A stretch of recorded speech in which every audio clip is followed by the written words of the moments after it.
America. We are endowed by our Creator with certain unalienable rights, life, liberty, and the pursuit of happiness. By honoring your sacred vocation of nursing, you impact your family, your friends, and your community. At Grand Canyon University, our online RN to BSN, MSN, or DNP degree programs allow you to balance online coursework with local in-person clinical, practicum, or immersion hours. Find your purpose at GCU. Private, Christian, affordable. Visit gcu.edu. From the 600 ESPN El Paso River Oaks Properties Schoolyard Sports Studio, here's Steve Kaplowitz and Adrian Broadus. All right, well done, Alberto Dueta with us. Adrian off, it's a Wednesday, and we welcome you back to the show. We got 3 hours here on a Wednesday. Normally we'll do UTEP football with Scotty Walden, but because they're on a bye week, there's no coaches show this week. They'll come back next week. I think it's next Tuesday, prior to their Thursday night football game out at the Sun Bowl against Sam Houston State. And that means we've got a lot to go over the next 3 hours with you here today on 600 ESPN El Paso. Our intern George is with us as well, and excited to have him back, and going to be looking forward to today's program. No Jay Jaffe today. We'll have Jay tomorrow. However, joining us on our Longhorn Distributing Hotline, where all of our guests always appear, in about the next little less than 20 minutes, how about Greeny? Mike Greenberg. That's right. He is a host of Greeny every day from 8 to 10 a.m. here on 600 ESPN El Paso. He's got a brand new book out with Embo called Got Your Answers.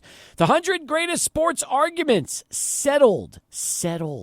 So, yes, Greeny's going to join us here on the program. And I'm happy about Greeny because at least he was alive the last time the New York Jets won the Super Bowl. He was probably about a year and a half at the time, but he's got about 6 years on me, a little less than that.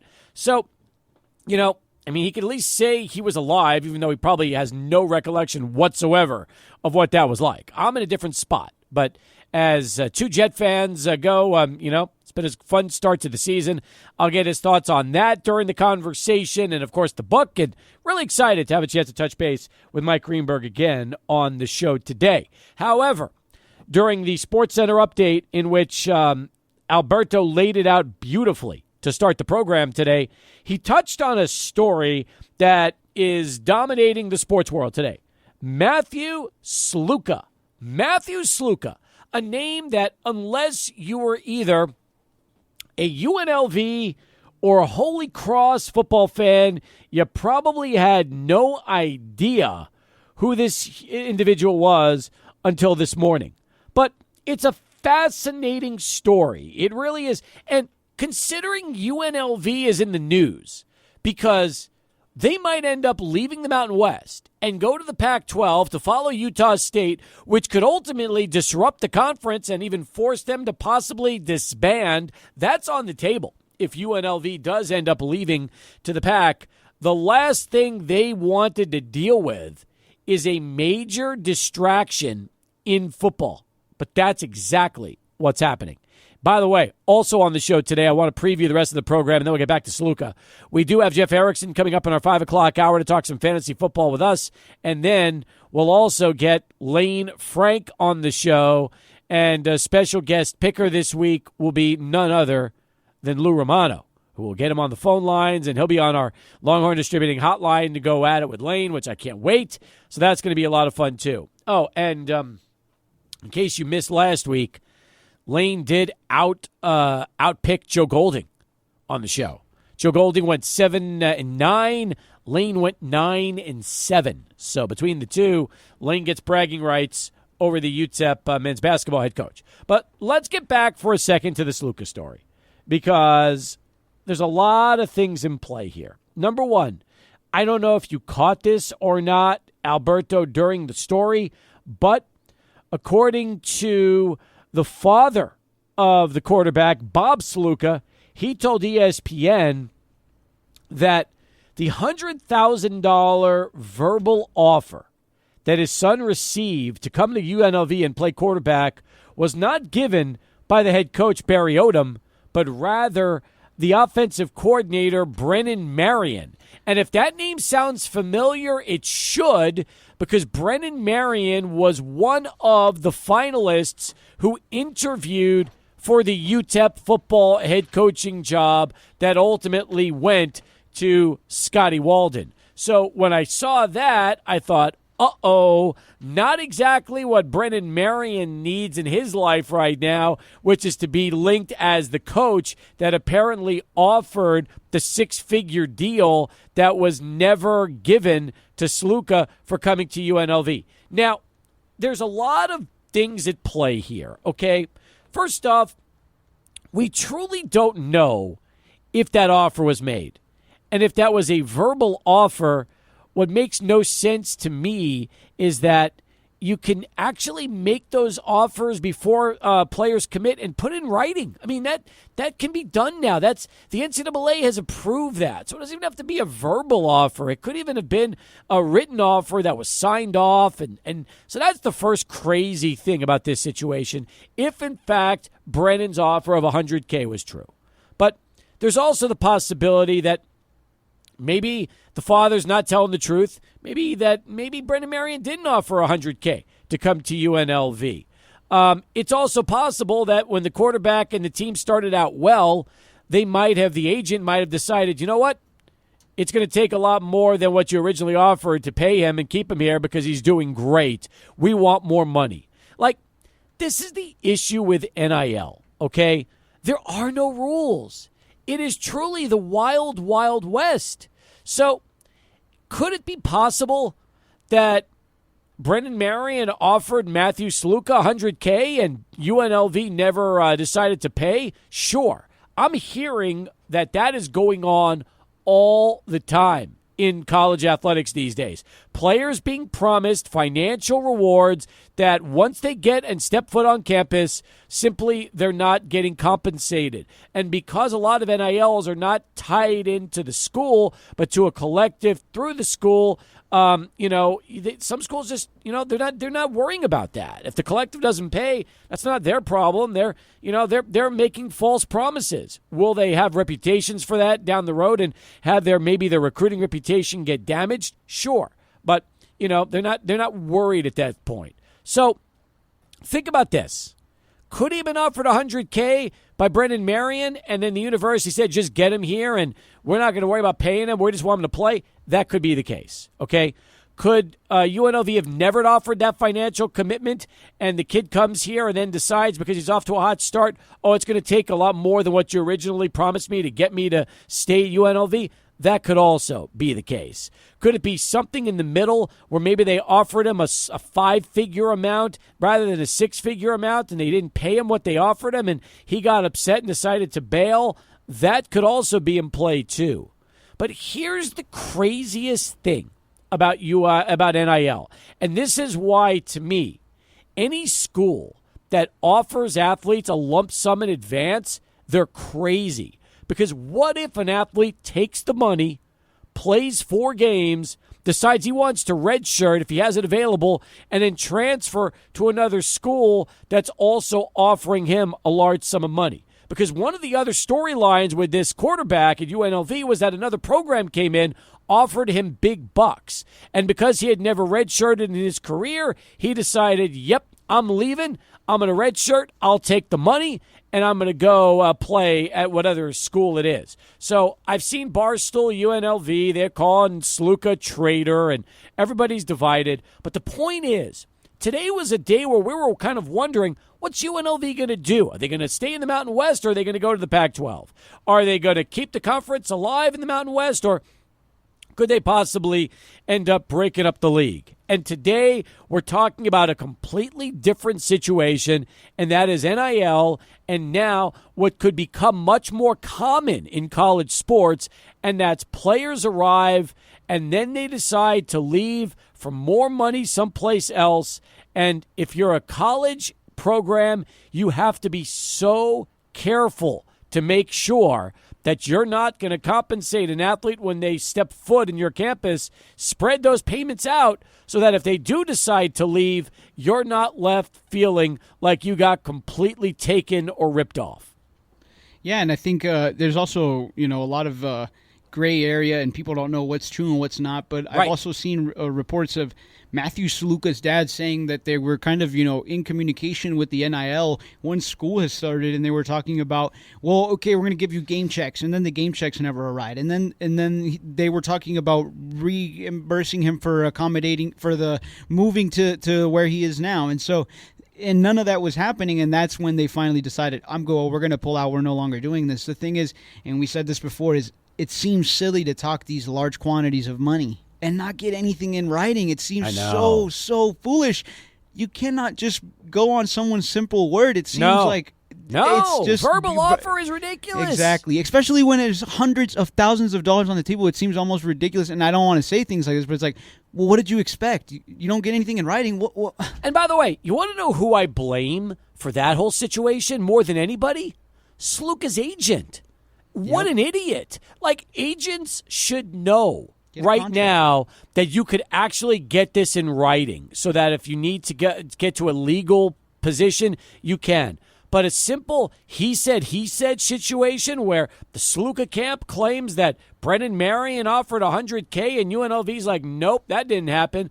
Well, I mean, you don't have anything in writing. It's a verbal offer. How dumb are you? And in reality, that's the agent's fault. If I was the Sluka family, I'd fire his agent. Guy cost their kid, $100,000 for no reason because they didn't get it in writing, which just makes no sense. So I'm with you on that one. Yeah, and at the end of the day, let alone the money, I hate to say this, you kind of tarnish your reputation as an athlete because you're quitting on your teammates. At the end of the day, that's the thing that I've been seeing said the least is, what's the conversation in the locker room when these guys, what about the third string linebacker who makes no money? You're quitting on him too. So yeah, but let me tell you this. But listen. All the hard work he put in. But here's the thing, Alberto, and this is what you're missing right now. There's no loyalty in sports anymore in the college level. Think about this. Coaches leave for more money. Players are now leaving for more money. Schools are switching conferences for more money, where they commit to one conference and then the next day they claim, oh, well, you know what, we're changing our mind. The point is, college athletics sucks right now. It's bad. Loyalty is out the window. Do you want to know who's the most loyal group in college athletics? The students? The fans. The fans, and they're the ones that are getting screwed more than ever. Think about it. Fans lose their coaches, they lose their players. They could be changing leagues. I mean, think about that. Nobody in college athletics is more loyal than the fan base. And yet, what is their reward for it? I mean, that's the hardest part, is loyalty is just gone. It's out the window. And you want to know something? How can you blame Matthew Sluka for transferring when the school is possibly looking at leaving for more money and potentially ending a conference that's been around for 26 years. So that's what I'm telling you about. Everything is off. It's all about the dollars. That's the Benjamins. That's what college sports has always been, but now more than ever, it's what it's turned into. And NIL, man, I mean, look, I'm all for athletes getting compensated, but not to the point where it ruins the game, it ruins the team, it ruins everything about college sports. UNLV was off to an undefeated start. They were getting top 25 votes, and now lose their starting quarterback, lose their fourth-string running back, and who knows what else. And all these others, they're going to say, I want my redshirt year. I'm going to go someplace else because I can get more money going to another school. That's not the reason NIL was designed. That's the biggest problem with it right now. And there is no legislation, and who knows when there's going to be. So, to be honest, just get used to these kind of stories. And this is, I think, a preview of what's going to become the norm in college sports. Don't get used to watching certain individuals wear your uniform, because before you know it, just when you're starting to really love them, they could leave you. And it sucks. It's not the way it should be. All right. Again, great to have you with us here on a Wednesday afternoon. Coming up next, Mike Greenberg talking about his brand new book, Got Your Answers, right after Charlie One, who has this traffic update for us. And we're back here on Sports Talk. Well, I'll tell you what, one of the things I love about sports are topics that you can debate around the family dinner table, around all your buddies at the bar, or better yet, with the man that's joining us here on our Longhorn Distributing Hotline, where all of our guests always appear. He is a man that's been on with us before. He's written numerous books, including his latest effort, Got Your Answers, the 100 Greatest Sports Arguments Settled. And he's none other than Greeny himself, Mike Greenberg. First off, welcome back to Sports Talk. Great to have you on. How are you today, Greeny? Well, it's my pleasure to be back. Thank you so much for having me. Congratulations on the book. In fact, I'm thinking about really the last time we had you on, because you put a book together, a couple of years ago that had a lot of people excited and talking, and it's always been about sports. And now you've put together what I think is the kind of book that can be anywhere in a household. And the best part about this is you picked 100 topics that probably could be some of the more debatable topics you would find in sports. That's exactly what the idea was. So we thought about, what do sports fans love to do? Sports fans love to argue. They love to debate. They love to take a side. They love to say, I think this guy's better than this guy, and then argue with someone who disagrees.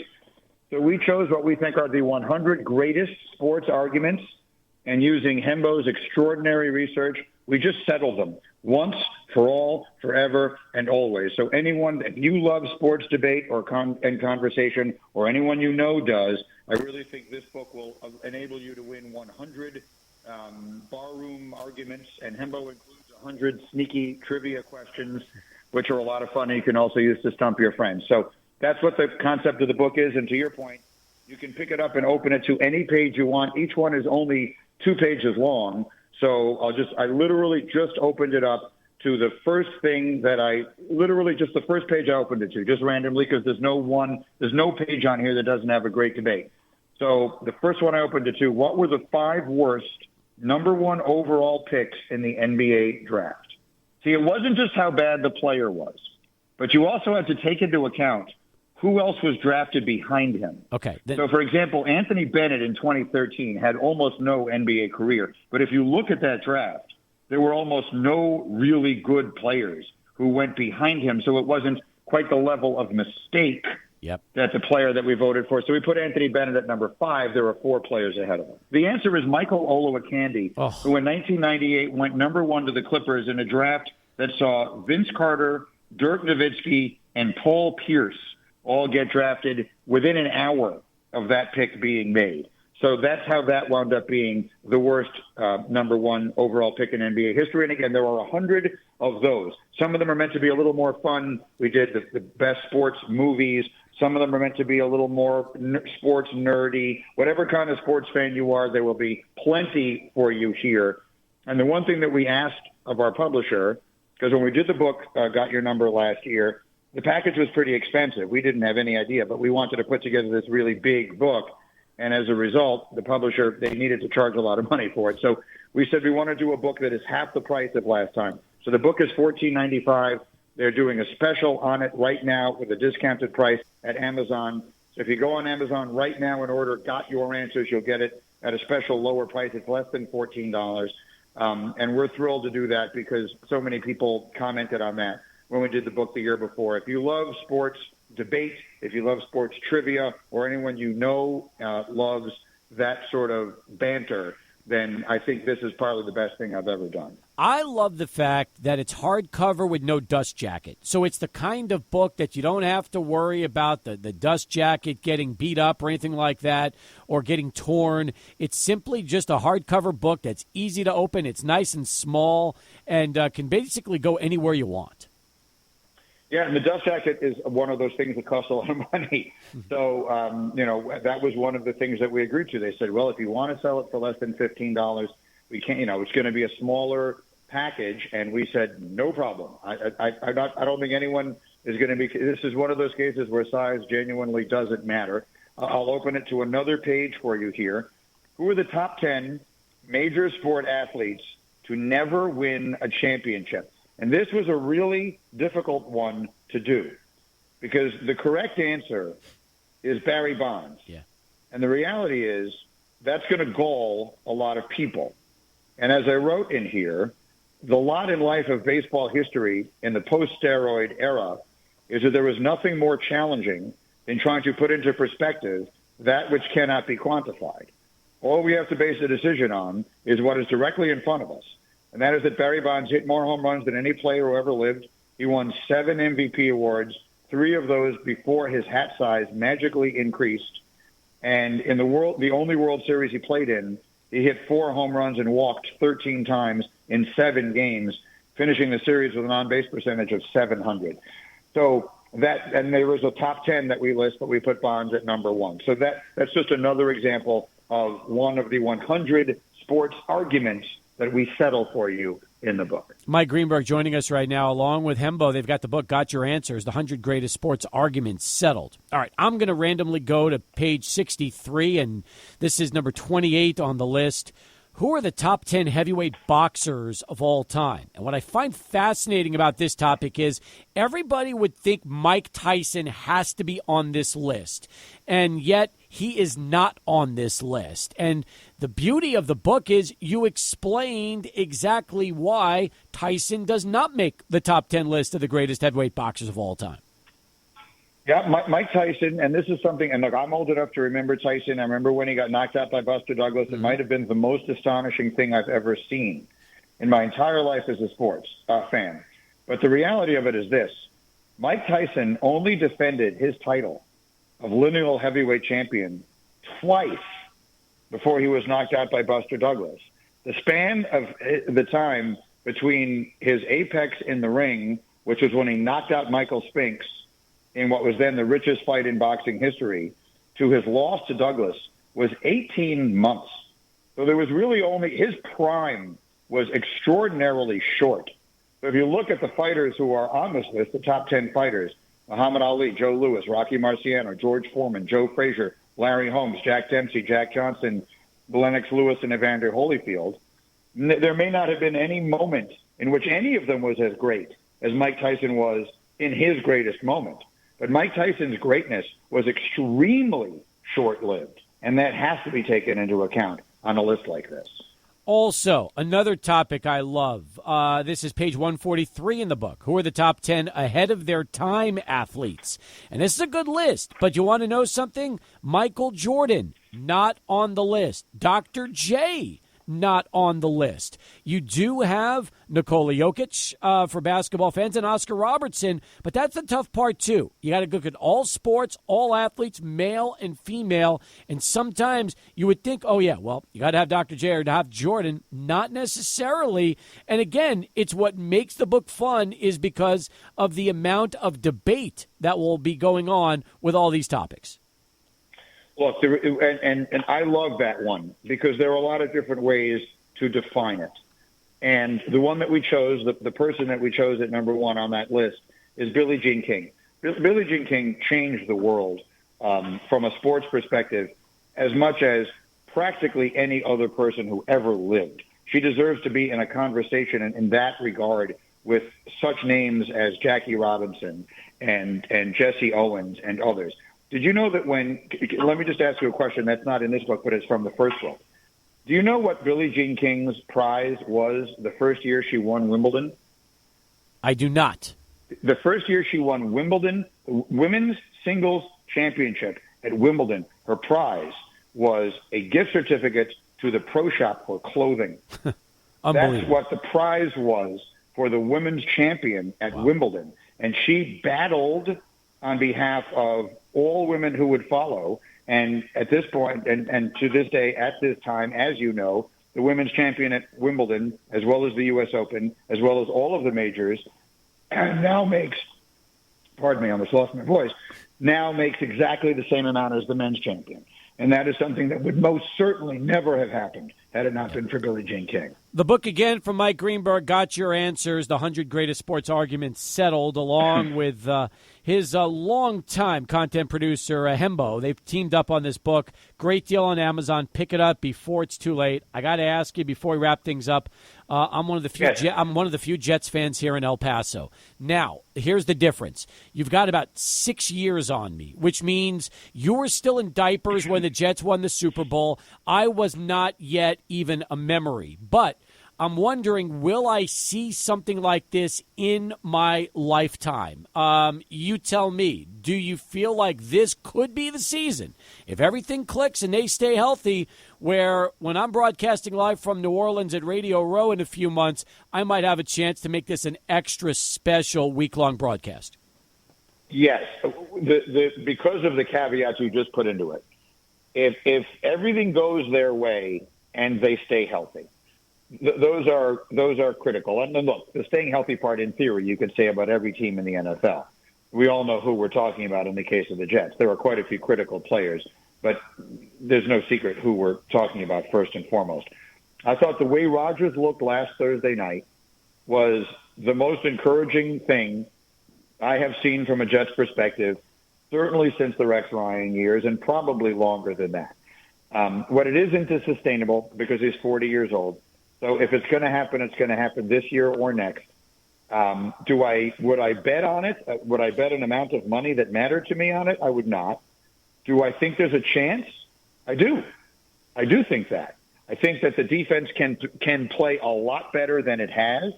I think that Rodgers looked so much better week 3 than he did week 1 or week 2 that it actually gives me confidence or a reason to believe he's going to get better as the season goes on. I genuinely believe the Jets are going to trade for Devontae Adams, which could make their offense bordering on unstoppable. So if that offensive line stays healthy, if Rodgers stays healthy, and the defense plays up to 80% of what it was projected to be before the season started, the answer to your question is yes. I could see a scenario in which the Jets are standing there going toe-to-toe with Kansas City at the end. Now, Buffalo looks great, and Allen looks as good as he has ever looked. And Baltimore will figure it out. And Houston, I don't really know exactly what to make of them. And I think give Harbaugh 2 years, and the Chargers are going to be awfully tough to beat. Mm-hmm. But I think the AFC is not quite the murderer's row that it was all cracked up to be. Cincinnati doesn't look good. Cleveland is terrible. Baltimore is 1-2 and doesn't look as good as we thought. Pittsburgh doesn't scare me that much. I think Buffalo, Kansas City, it may end there of the teams that I would be really terrified to go up against. So if you're the team with the third best shot, then you have the very definition of a puncher's chance, and I think we absolutely do. You can listen to Greeny every morning from 8 to 10 right here on 600 ESPN El Paso and pick up a copy of his new book, Got Your Answers with Hembo, the 100 Greatest Sports Arguments, settled, specially priced right now at Amazon.com. Enjoyed the conversation as always, Mike. Thanks for the time, and let's hope from your mouth to God's ears with the Jets' football season this year. You and me both. Thank you, my friend. Good talking to you. You as well. All right. Mike Greenberg joining us here as we continue on Sports Talk. More in a moment, but first, Sports Center. Next, 600 ESPN El Paso.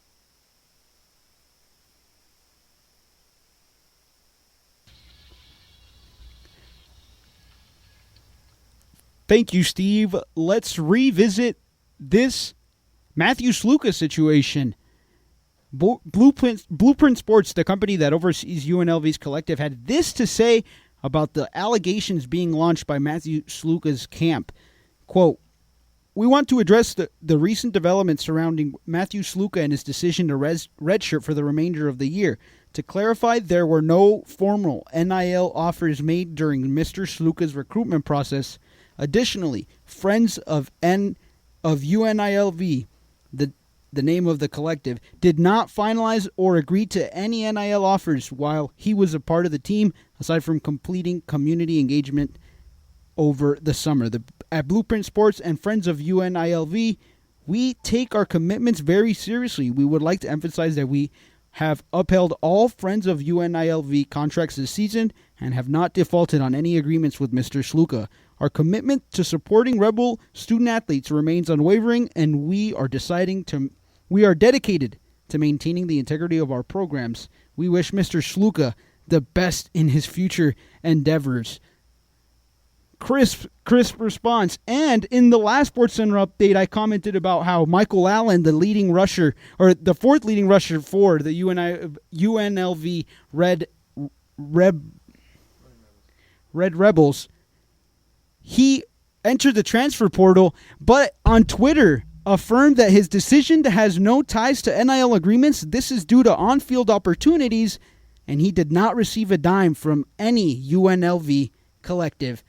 That was your Sports Center update. It's like a tongue twister trying to get UNILV in there, isn't it? And Red Rebels? Yeah, it's friends. The Red Rebels? Yeah. I thought they were just the Rebels. UNLV Rebels. The Running Rebs. And no, but it's the Friends of UNILV. Friends of UNILV? That's the name of the UN. Well, think about it. It's okay. Here's what's so confusing to you, and I get it.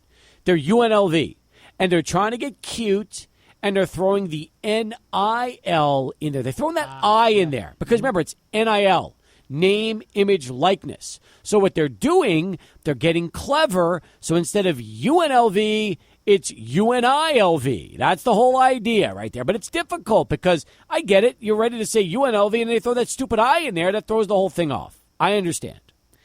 What's a Red Rebel?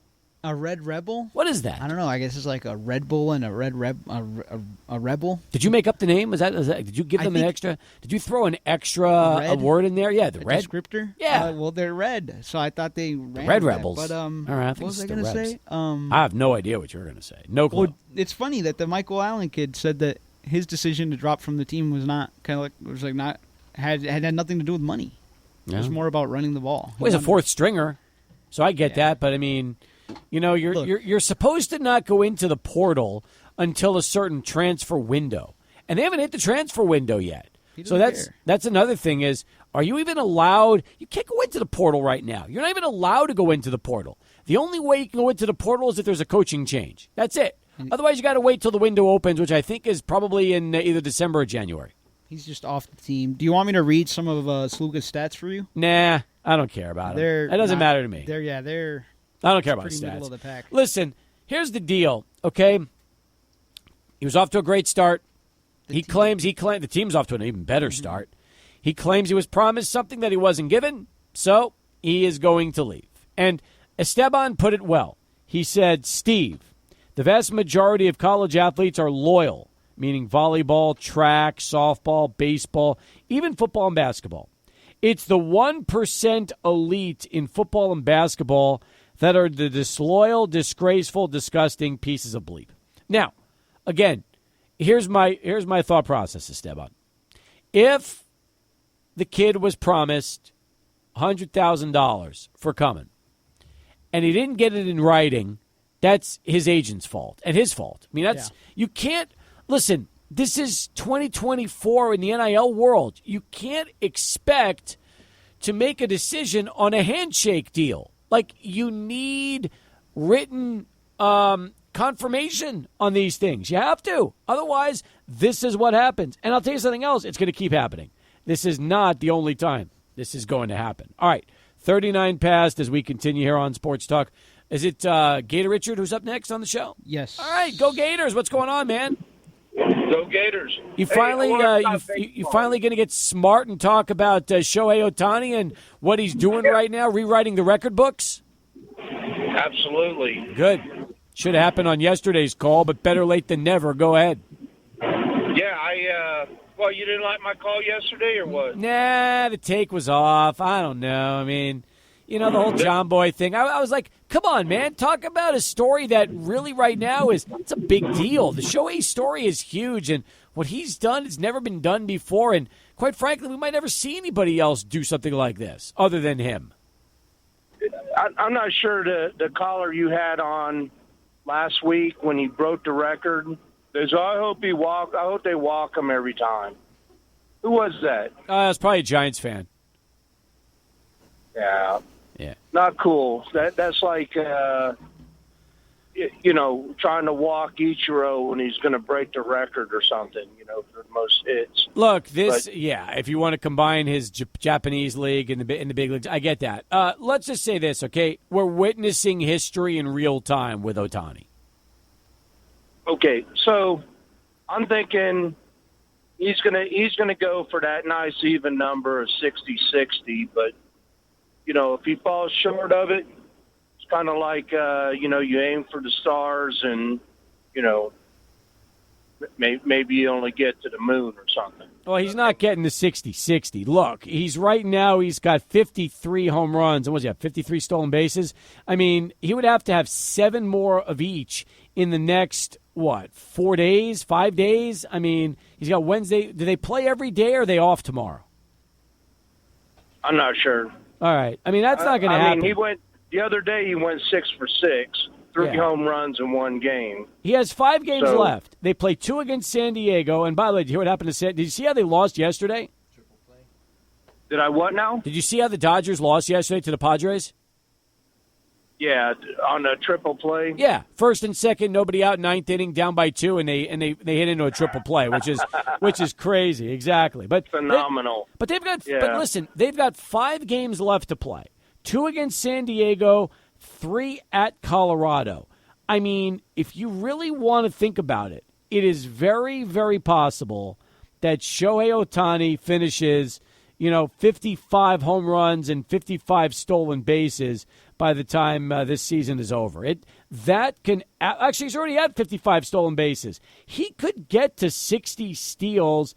And you want to know something? Because he's playing in Colorado, maybe he does hit 7 home runs in the next 5 games and becomes the first 60-60 guy. That would be awesome. Well, hey, when is the All-Star voting for Ichiro?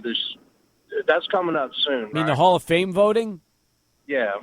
Yeah, not that comes All-Star, up. You know what I mean. Yeah, I get it. I think that's in January.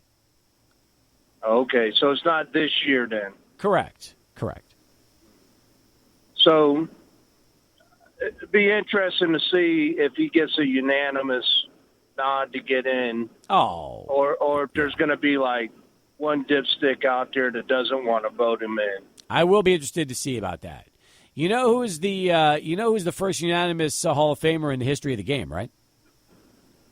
Yeah, that was who was that? Rivera. Mariano Rivera, exactly. New York Yankees. Yeah. Very well. All right. Good job, Richard. Appreciate the phone call. Got to get to a break here. 17 in front of 5. We got more coming up with you. Sports Talk continues. 600 ESPN El Paso. I mentioned this earlier in the show when we were talking to Gator Richard. Last night, Dodgers were cooking in the 9th inning. Shohei Ohtani was on deck. First and second, nobody out, down 2 runs, looking like it could be another great finish for the Dodgers, and then this happened. Hernandez at first, Edman at second, nobody out for Miguel Rojas. And Ohtani will be on deck. Best case scenario, obviously, would be Miguel Rojas somehow hits into a triple play. 0-1. Swinging away, ground ball to Machado. He hits third, that's 1. Goes to second in time, on to first, a triple play! A triple play! And the ball game is over! The Padres clinch a postseason berth on a 5-4-3 triple play. Manny Machado starting an around-the-horn triple play to clinch a playoff berth. And the Padres are going to party at Dodger Stadium tonight. Talk about a Hollywood script. And talk about an incredible call from Jesse Aguilar and the Padres. He said it. The best case scenario would be Miguel Rojas hitting into a triple play. That's exactly what happened. Isn't it great when broadcasters could, predict the incredible like that? That was fantastic. Good job by Jesse Aguilar, and enjoyed that call in a big, big way. All right. Once again, I don't know if I think I've explained this in the past, but for those of you wondering where Adrian is, Adrian taking Wednesdays off now. In fact, Adrian is taking a few days off here in the fall. So because of all the extra work he does with Minor Talk and Football Friday Night, we went ahead and thought about making his broadcast workload a little lighter. So Wednesdays are the days when you will usually not hear Adrian. And then we'll get Adrian also potentially off on some Fridays, although this Friday, because he's not working Football Friday Night, he will be with me live from Raising Cane's at Sunland Park. We're going to be broadcasting on location the next 2 days. Canes Friday, Speaking Rock tomorrow with Jay Novacek of the Cowboys. Going to be a lot of fun. So there we go, which is why Alberto here with us on today's show. All right, who's on one right now, Alberto? Tell me. Ray talking the Dodgers. All right, let me get to Ray before we wrap up hour number one here of the program. Ray, what's going on, man? How are you? Steve, I'm doing great, man. I'm glad you're doing well, too. I was feeling great after the weekend with the Rams coming back like they did in a game most people didn't pick them to win. Yep. I was feeling good coming out of that weekend. You know, this season I run a Survivor League, and everybody's up in arms right now because every pick that should win, that's supposed to win, is not winning. True. And you know, people are just falling by the wayside. My league goes 3 strikes, so I give people every chance they can to stay in. But, you know, there's not even you can't go any week right now saying that's who should win because whoever should win is not. It's exactly. You never know. It's almost like bizarro land. Now, listen, Ray, I got to be fair to you, man. I'm out of time in hour number one. I know when you call, I want to do you justice. If you'll hang with me through the break, I'll lead you off in hour number 2, and then you can get in as much time as you need, man. I would, Steve, but I'm a volleyball referee, and I'm hanging outside the gym of the game I got to go into right now, so I'll give you a call when I get out. If not, I will call back tomorrow. Sounds great, my friend. I appreciate it. Good luck on the volleyball ref. Which match you have? Right, Which one you refereeing? I'm here at the middle school playoffs doing Riverside Middle at Eastwood Knowles Middle. Oh, very nice. All right, have a great call. Make sure there's no controversy, and hopefully we'll get a chance to hear from you before the end of the show. You got it, Steve, and go Dodgers. There he is. There's Ray wrapping up hour 1 of 3 here on the program. Good luck on the refereeing. We'll come back. We've got Jeff Erickson, Lane Frank, a whole lot more store for you for hour 2 right here, 600 ESPN El Paso. Sports Studio. Here's Steve Kaplowitz and Adrian Broadus. I got news for you. If I'm Deshaun Watson, well, you don't even resemble the quarterback who was near the top of the league in Houston a few years back. All of a sudden comes the scandal, the controversy with all the massages and the massage, therapists that apparently some, alleged extracurricular activities went. It ruined his name, his reputation, and now, man, Deshaun Watson is a shell of the quarterback that he was about 3-4 years ago, and unfortunately, the Cleveland Browns have one of the worst contracts in the history of professional football, and that's tough. Like, you're going to have to eventually get to a point when you're going to eat hundreds of millions of dollars just because you decide, you know what, we can't do this anymore. And that's the thing. Like, he doesn't want to run. Well, guess what? You can't pass either. You're not very good in that regard, and it's just he's saying all the wrong things. It's like, man, do anything you can to resurrect your career. You're going to get paid all this money, and nobody is going to want you. You're going to be out of the game if this continues. Like, if I'm Deshaun Watson, I'm doing anything I can to find my old self. And it's like he just doesn't care. Doesn't care. And I feel bad for Browns fans. Yeah, he's definitely, like you said, a shell of the quarterback he once was. And I was in ground zero. I was in Houston when he was, taking the league by storm and doing all these incredible things. And the city reciprocated, and really loved him. So the way that things have played out is disappointing to everyone involved in the city of Houston. And now Cleveland's involved in this horrible contract. I feel bad for him, but I personally think they should rip off the Band-Aid as soon as possible. This type of language is extremely detrimental to the team. It's detrimental to the amount of money you're giving him. Just cut the Band-Aid loose now. Like, don't deal with this any longer. No, you're right. You're absolutely right.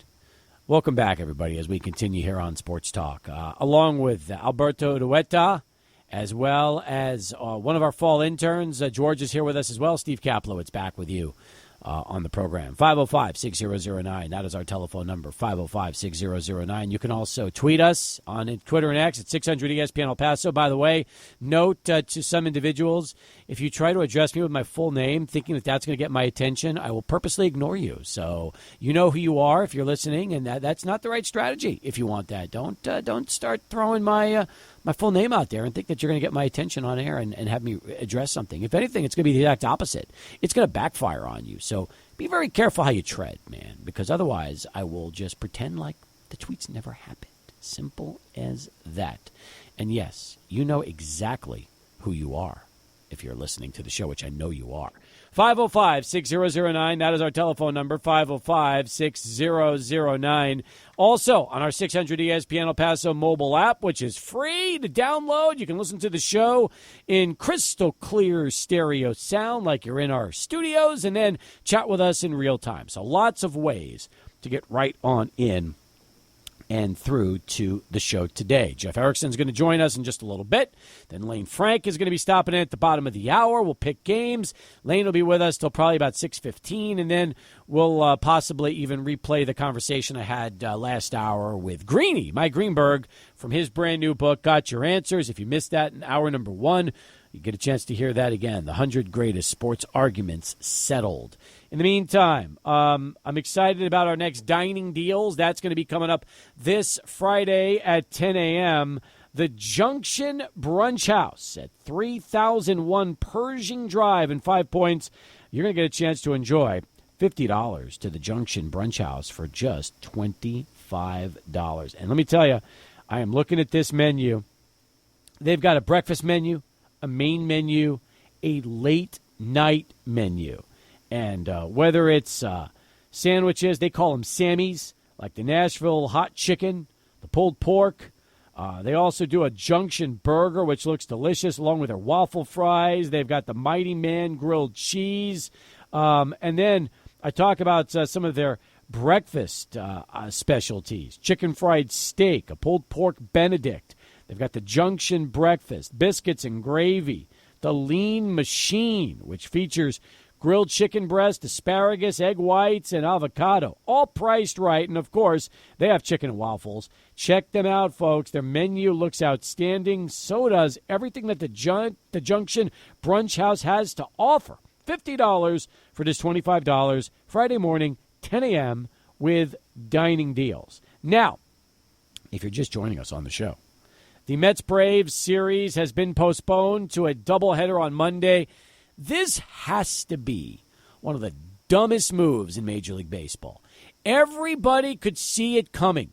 Bad weather in Atlanta today. Bad weather in Atlanta tomorrow. There was no chance these games could be played. In fact, they could have played the doubleheader yesterday.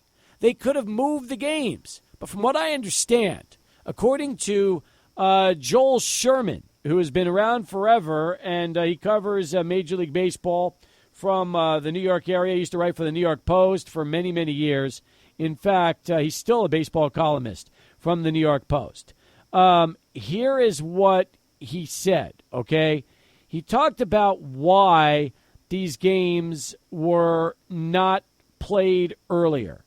And apparently the reason was because, well, the Braves didn't want to do it. That's what Sherman had to say.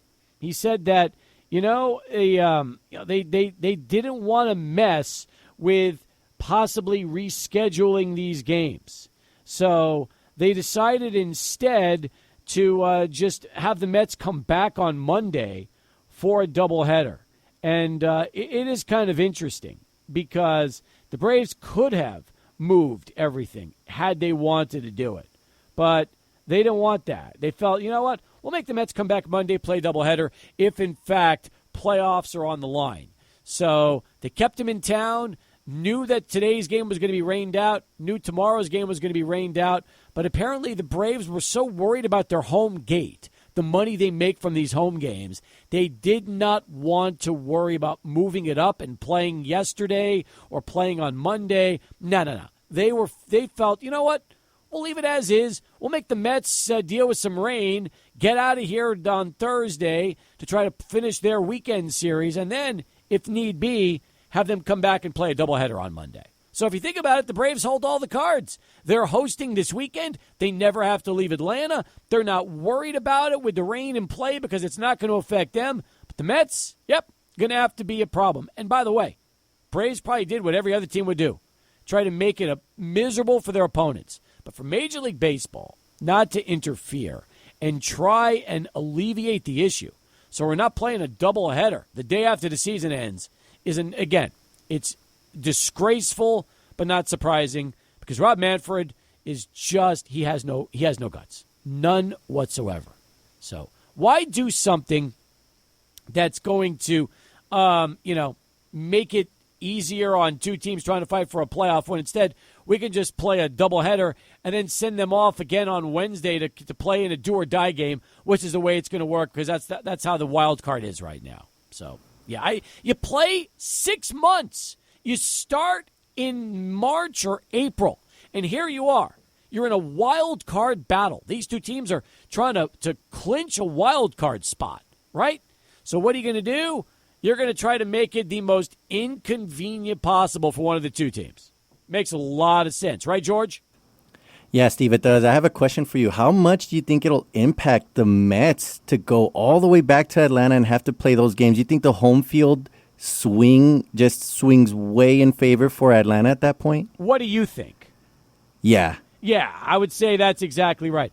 As a Met fan, it sucks, but I'm not surprised. Like, they got to go from Atlanta to Milwaukee, and then they play in Milwaukee starting Friday. So they're going to go Friday, Saturday, Sunday in Milwaukee, then back to Atlanta for a doubleheader on Monday, because even though everybody and their mother knew that these games are going to be rained out, the Braves didn't care, and baseball has no guts, so they decided not to do anything about it. So instead, they're going to play these two games after the fact if the wild card is still up for grabs. So you know what I hope now? Here's what I hope.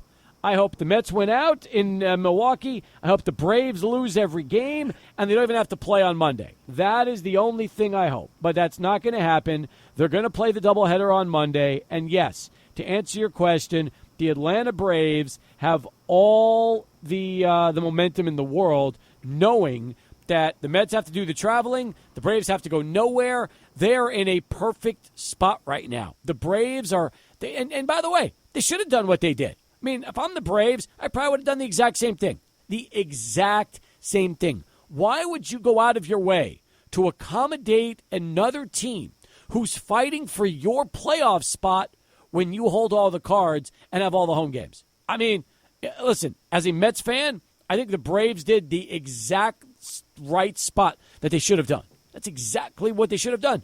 And because baseball didn't interfere, well, then they win. The Braves, and listen, if they can't try to get into the playoffs, knowing this situation, knowing they're playing all their games at home, while the Mets have to go to Milwaukee and then back potentially to Atlanta for a doubleheader on Monday, I mean, Braves have all they everything is going in their favor right now. So I'm impressed with their decision to try to stick it to the Mets. They should have done, and they're gonna now have all the chips in their favor. That's for sure. All right, 505-6009. I saw this story, also kind of interesting. Aaron Jones said today that if he scores a touchdown in his return to Lambeau Field on Sunday, he's going to do the Lambeau Leap as a Viking. How about that? So Aaron said that he wants to find some Viking fans in the front row, and he would, in fact, celebrate a score by going in for a Lambeau Leap as a Viking. Now, he's having a great start to his season. 325 yards, total yards from scrimmage. That's fifth in the league right now. Vikings are undefeated. And, all I can tell you is these two apparently have no hard feelings, meaning the Packers and Jones. But when it's all said and done, yeah, it will be interesting. Listen, Aaron Jones has always stuck it to the Cowboys. Always stuck it to the Cowboys. Because he felt like, you know what, that was the team he always wanted to play for. They didn't take him. So anytime he plays the Cowboys, he gets a little more up for it. I wonder if this Sunday it'll be the exact same scenario where he's going to want to try to make sure he gets in at least once into the end zone so he could do his Lambeau Leap in front of the home fans wearing the white and purple Viking colors. So that's going to be a great story to watch. Yeah, I mean, the way that the Vikings offense is playing right now, they're playing lights out. I could definitely see Aaron Jones finding the end zone. Right now on Fliff, the app that I use to gamble, he's plus 100 to score an anytime touchdown. All right, plus 100. That's still that's good. That's very good. That's good odds right there. I like that. What's the app you use? Fliff? Yes. All right. I didn't even realize you could place bets like that. Well, so in other words, you that's can place player props. You just can't bet games. No, you can do both. How can you bet games? It's illegal in Texas. No clue. How are you doing that? It's legal in all 50 states. Fliff is legal in all 50 states. So what you're doing is legal. Fliff. Yes. You sure? Yes, that's I don't what want they somebody say. to come and cuff you and take you away in the middle of the show. I'd hate It's for going that to put to a lot of happen. pressure on George trying to finish the broadcast. I'd hate for that to happen. But Me no, too. They say that themselves. They're like legal in all 50 states. Very interesting. All right, let's get Charlie on for Sports Center for traffic. That's coming up next. And then when we come back, Jeff Erickson talks some fantasy baseball, and then Lane Frank, busy 5 o'clock hour right here, 600 ESPN El Paso. Back here on Sports Talk, 21 past the hour, as we continue with a little fantasy talk right now. Here to give us the lowdown on everything in the fantasy sports world is the one and only Jeff Erickson from Rotowire.com. You can follow him on Twitter and X at Jeff_Erickson and check out all of his great work at Rotowire. First off, welcome back and final week of the baseball season. How'd you do with all your fantasy baseball leagues this year? Too many leagues where I had a lot of Acuna teams, for instance. I had a lot of Strider teams. I had no Ohtani teams. So those three facts alone, really kind of put me behind the eight ball. Have you ever had Ohtani in all the years you've been playing, or is it hard for you to get him? I mean, it's not hard for me to get him. I just have to commit to getting him, I guess. I mean, I found reasons not to, and primarily because, DH only, coming back from the elbow surgery or the gambling issue. Yep. I created reasons for myself and deprived myself of having him. I mean, I was wrong about Ohtani, and it stinks to be wrong about him. I know. Listen, but nobody could predict the future. Nobody would know that in less than a week before the season's over, he'd have 53 home runs, 55 stolen bases, and I mean, he has an outside shot to steal 60 bases, and considering they've got their last 3 games in Colorado, who knows how close he gets to 60 bombs by the time it's all said and done. Yeah, I just wonder if do they play him through every game if they've clinched the division, if they've clinched the number 1 seed. I'm kind of curious what sort of rest they're going to be doing. Although I think most of their focus is going to be on getting a semblance of a rotation for the playoffs. How soon till you start ranking players for the 2025 baseball season? I'm sure we'll have something up in the first couple of weeks up on Rotowire, just as a preliminary list. James Anderson's going to do that. I start the projections in October. We'll have something out by November, mid-November is my guess. Good. We haven't really set our date yet for that, but we try to have a first run of projections pretty quickly, and then it's constantly tweaking all throughout draft season. So hard to predict injuries. That's the biggest thing, though, because you mentioned Strider and Acuna. And by the way, with all those injuries, the Braves are still on the verge of trying to get that wild card spot against the Mets. Yeah, and the Mets, Atlanta, playing in Atlanta is like their kryptonite. So it's still in doubt. Although now we have to wait till Monday for the remaining 2 games of that series. They had an off day on Monday. Good thing MLB anticipated this problem and did something about it. Oh wait, no, they didn't. It's just whoever advances, and it could be both, by the way. Arizona could be the team that drops out the way they're playing the last couple of days. True. You're at a huge disadvantage going into the playoffs, considering that you're playing a doubleheader right before the playoffs start. The other teams that are playing, are going to get that extra rest, set their rotations properly. Meanwhile, these 2 teams are playing to the brink to try to clinch a playoff spot. We're talking right now with Jeff Erickson from Rotowire.com here as we continue on Sports Talk. Let's shift to football. We got a lot of takeaways after the first 3 weeks of the season. You got your new value meter up as well. And I guess one of the nice, pleasant surprises from a fantasy standpoint is just how good Jaden Daniels is playing right now at quarterback. Yeah, pleasant unless you're a Cincinnati Bengals fan on Monday night there and you were watching him not ever get off the field. But, yeah, he's playing really well. The Commanders have gone 2 weeks without a punt. They're the only team that I think that doesn't have an interception this year, or at least not a turnover, if I recall correctly. They're doing a lot of things that you wouldn't expect from a team with a rookie quarterback. All this talk during draft season, during the off season, was that Caleb Williams was stepping into the best situation a rookie quarterback ever really has, at least a rookie 1.1 quarterback ever has. Turns out Washington was the better situation to step into, at least right now. No, you're right. It has been exactly that spot. And, I mean, all of a sudden, Commanders fans have some hope. It's amazing to me what a great franchise quarterback can do for a team's fan base. And all of a sudden, if you're a Washington fan, you suddenly feel like, hey, maybe, in fact, Jaden Daniels could be the rookie that really everybody gets excited about from a fantasy standpoint as well. Yeah, I mean, let's face it. Who had C.J. Stroud over Bryce Young last year? Mm-hmm. Not too many. There were some, but there weren't too many. I think from a fantasy perspective, some people had Daniels over Williams just because of Daniels' proclivity for running and his ability to do so. But it's everybody was kind of universal. Oh yeah, Caleb Williams is the 1.1.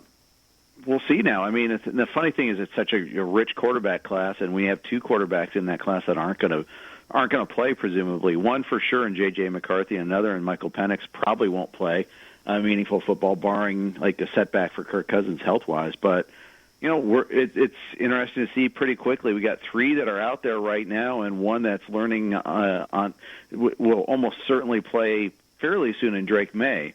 And we're just going to kind of see these results. But you're seeing already, with the exception of Daniels the last couple of weeks, playing quarterback in the NFL is hard.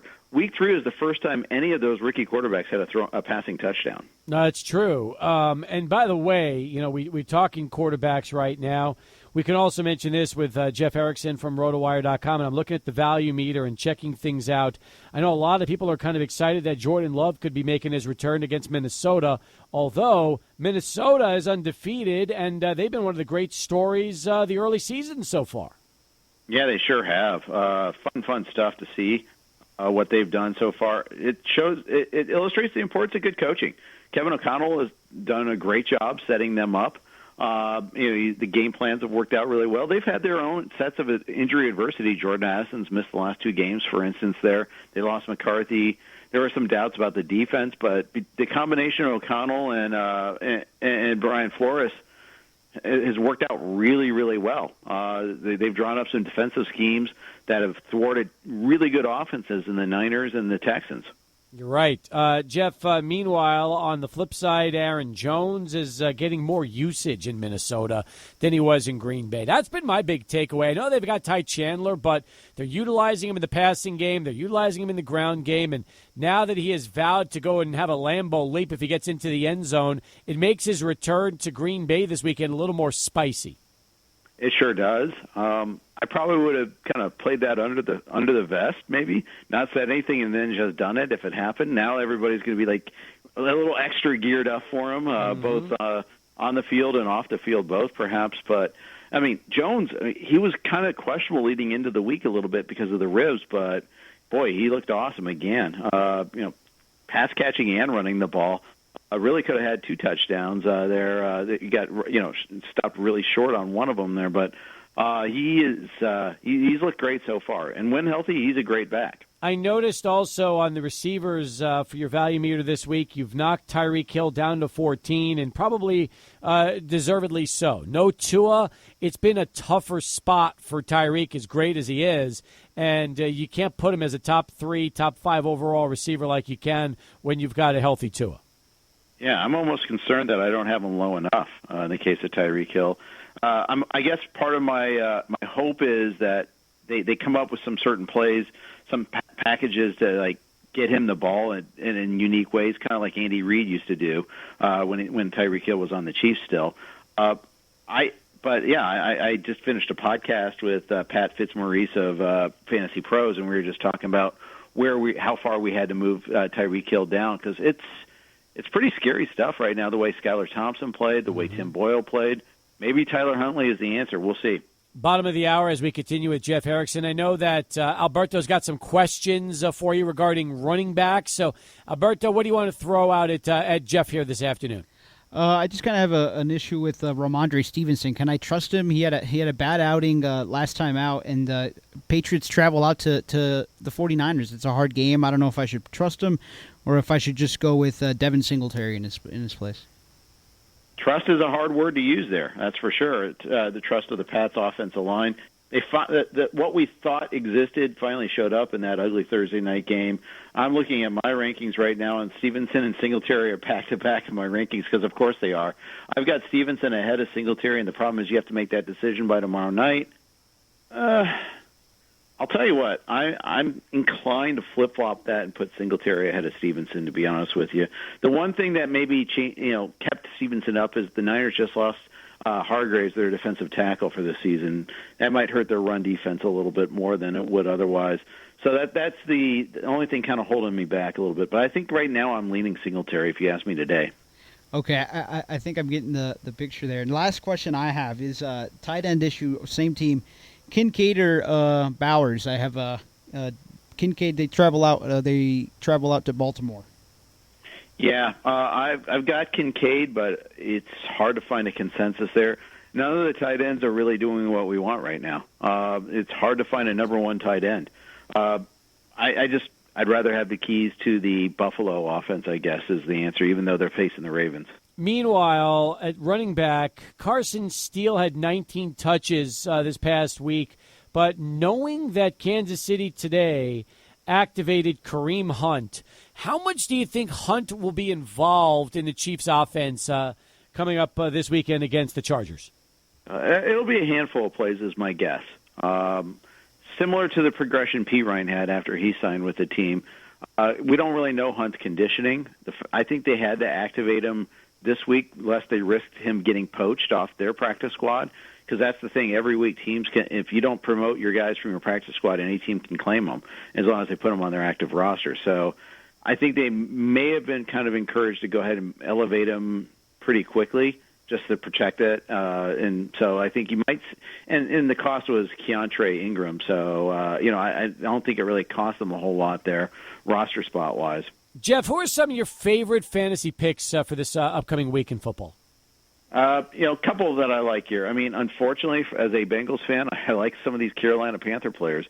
Deontay Johnson, Chuba Hubbard, I think should both have pretty good games.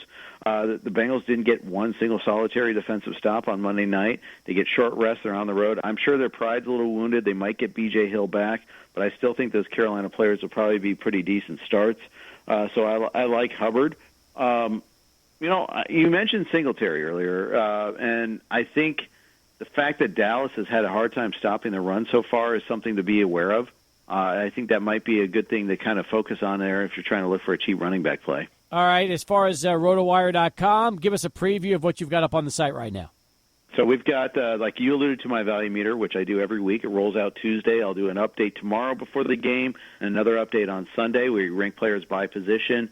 We've got all sorts of in-depth articles on routes run, snaps, snap count, how it changes. Later in the week, we'll have wide receiver versus cornerback articles, all sorts of good stuff to help you win your matchups there. Rotowire.com/free. Get your free peek behind that paywall. No credit card is required. Terrific stuff as always. Jeff, appreciate the conversation. We'll look forward to having you back and doing it again next week. You bet. Thanks, Steve. You're welcome. He's Jeff Erickson, folks, as we continue 34 past the hour here on Sports Talk. Lane Frank is here as well. He's inside our 600 ESPN El Paso River Oaks Property Schoolyard Sports Studios. Apparently, it has been a very stressful day for Lane.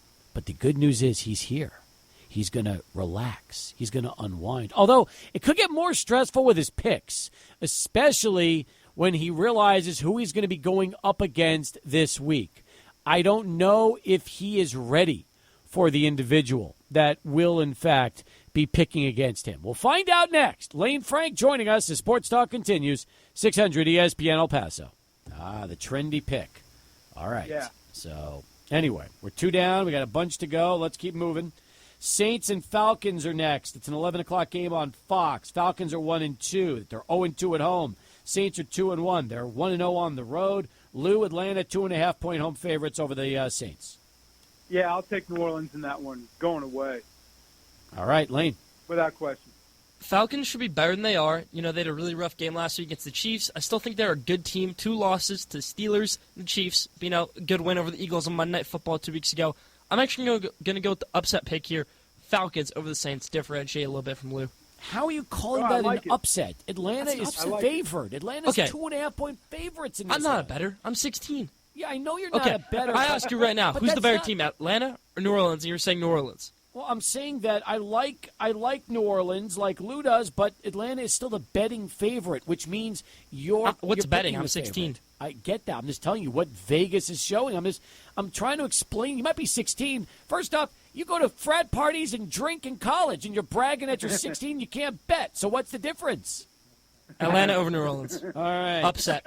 Please. In my eyes, it's an upset. So ridiculous. All right, let's get right back to it here.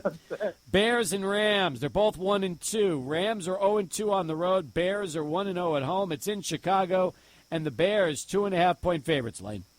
The Rams, tough game a few weeks ago over against the Arizona Cardinals. Tough week 1 game against the Lions. Really good bounce back last week, being one of the best teams in the NFL, if not the best team in the NFL, San Francisco 49ers. And what was a road game? I mean, I know they were playing at SoFi Stadium, but everyone in that stadium's a Niners fan. It was a sea of red. I'm actually going to go with the Rams in this one over the Bears. Caleb Williams still does not get another victory in his NFL career. Lou, what do you think, Rams or Bears? What's the weather report? It's going to be 67 degrees at Soldier Field. 67 at Soldier Field. Give me the Bears. I'm taking the Bears. All right. I think it would have been Give me the the opposite. Bears. See, I figured you would have gotten the Rams, and if the weather was awful, then you take the Bears. So, okay. Yeah. What's the spread on that game? It's an 11 a.m. game. No, the spread. Oh, the spread. Chicago 2.5. Chicago's 2.5-point favorites? Yes. Yeah, Bears will cover. All right. Let's go to the next game.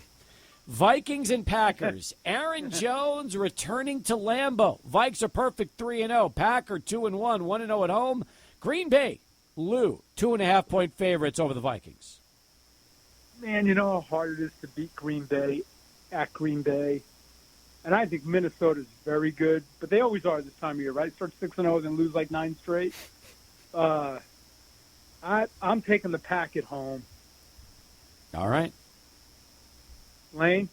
I'm going to go with the Vikings in this one. We don't know the health of Jordan Love. Malik Willis looked good last week. Not good enough to win a game against the best defense in the NFL, Minnesota Vikings. Again, he was good, but not good enough to win this game. So let's see what happens with Jordan Love. Let's see what happens with Josh Jacobs, who didn't play well last week, got a little bit banged up. Aaron Jones a little bit banged up still. Maybe he always is. His return to Green Bay, he's the hometown favorite. He's the fan favorite there. I think he gets the upset win. Vikings over Green Bay. And is this an upset, Steve? Yes, it is. Yes, it would be an upset. Yes, that's correct. All right. Betting-wise, in your eyes. It's a betting upset. It's not, in your not eyes. my eyes. It's the way the game works. It's that in my eyes. It's not my eyes. It's the betting line, man. You know, when you become 21 and you become a degenerate gambler, like so many people will be, you'll understand the whole underdog's favorite thing. Oh no, more than are you a anything. degenerate gambler? We've got WNBA on right now. I've got it on ESPN. Okay. All right. And no, You're right. I don't. Let me tell you something. Let me explain something to you real quick, okay? I work in El Paso radio. I don't make enough money to become a degenerate gambler. You don't want to be the radio guy who gives out picks all day? No, that's your job. That's your job. All right, let's keep moving. Steelers and Colts are next up. The Colts are 1-2. They're 1-1 at home. The Steelers are 3-0. They're 2-0 on the road. Pittsburgh, 1.5-point road favorites, Lane. Pittsburgh Steelers been a really nice surprise this year, being a good team. Justin Fields undefeated. They keep it going with him. Fields and the Steelers over the Colts, 4-0. Lou. Yeah, I'm with you on that, Lane. I'll take the Colts only because they're the home team, but I think Pittsburgh wins that game. But on the record, put me down as the Colts with the upset. Okay, fair enough. And that takes us to the Eagles and Bucks. Should be a good one at 11 o'clock game on Fox from Raymond James in Tampa. Philly's a 2-point road favorite. They're 2-1, 1-0 on the road. The Bucks, Lou, are 2-1, 1-1 at home. Yeah, I'll take Philly in that one. I think Philadelphia is going to win the Super Bowl. I really do. Oh, my after God. a few weeks. That's the most delusional take I've heard out of you all day. Yeah, I know. I just think, but if they don't, who will? Kansas City? Maybe Yes. Buffalo? You got 4 teams in this league that have shot at the Super Bowl. No, there's more right? than 4. There's way more Why than isn't 4. Philly one of them? Have you watched Philly? I know, but they're going to be in December. They're going to be the Eagles. Okay. They're going to be the Philadelphia Eagles. They'll win the division, and they'll go to the Super Bowl. I just think that's my early prediction, but I'll take the Eagles in this game. All right, Lane, your turn. I'm going to disagree with Lou on this one. I'm going to go with the Buccaneers. I think the Buccaneers had a really rough game last week. Eagles, they bounced back, got a win against a really good New Orleans Saints team. They had a good defense. But again, my thinking is we saw his playoff game all the way back in January, and that was when they had Jason Kelce. I think the Eagles have regressed as a team. The Buccaneers have gone better. It's in Tampa Bay. I like Tampa Bay Buccaneers over the Eagles. All right, next up, Lane, Panthers are 1-2. They're hosting the 0-3 Bengals at Bank of America Stadium in Charlotte. What a performance by Andy Dalton. He goes against his old team. And Cincinnati, 4-point road favorites. Joe Burrow's been really unlucky, and out of all the quarterbacks we've seen on this list so far, he's the second most passing yards out of all of them. They had a good game last week against the Commanders. They just couldn't defend for anything. Now, luckily for them, they're going up against Panthers offense that probably got lucky last week with Andy Dalton at quarterback. I expect that offense to regress, and I expect the Bengals to win this one. All right, Lou. Yeah, Cincinnati's got to win sometime. It might as well be this weekend. But, you mentioned Burrow. Who are the three highest-paid quarterbacks in the NFL? Right, you got the kid from Clemson who's now with Jacksonville, Dak. And Lane, do you happen to know who else is a top three highest-paid quarterback? Okay, so who have you mentioned? Have you mentioned Love? Have you mentioned Lawrence? You mentioned Lawrence and Dak. I think Jordan Love might be third. There's another one.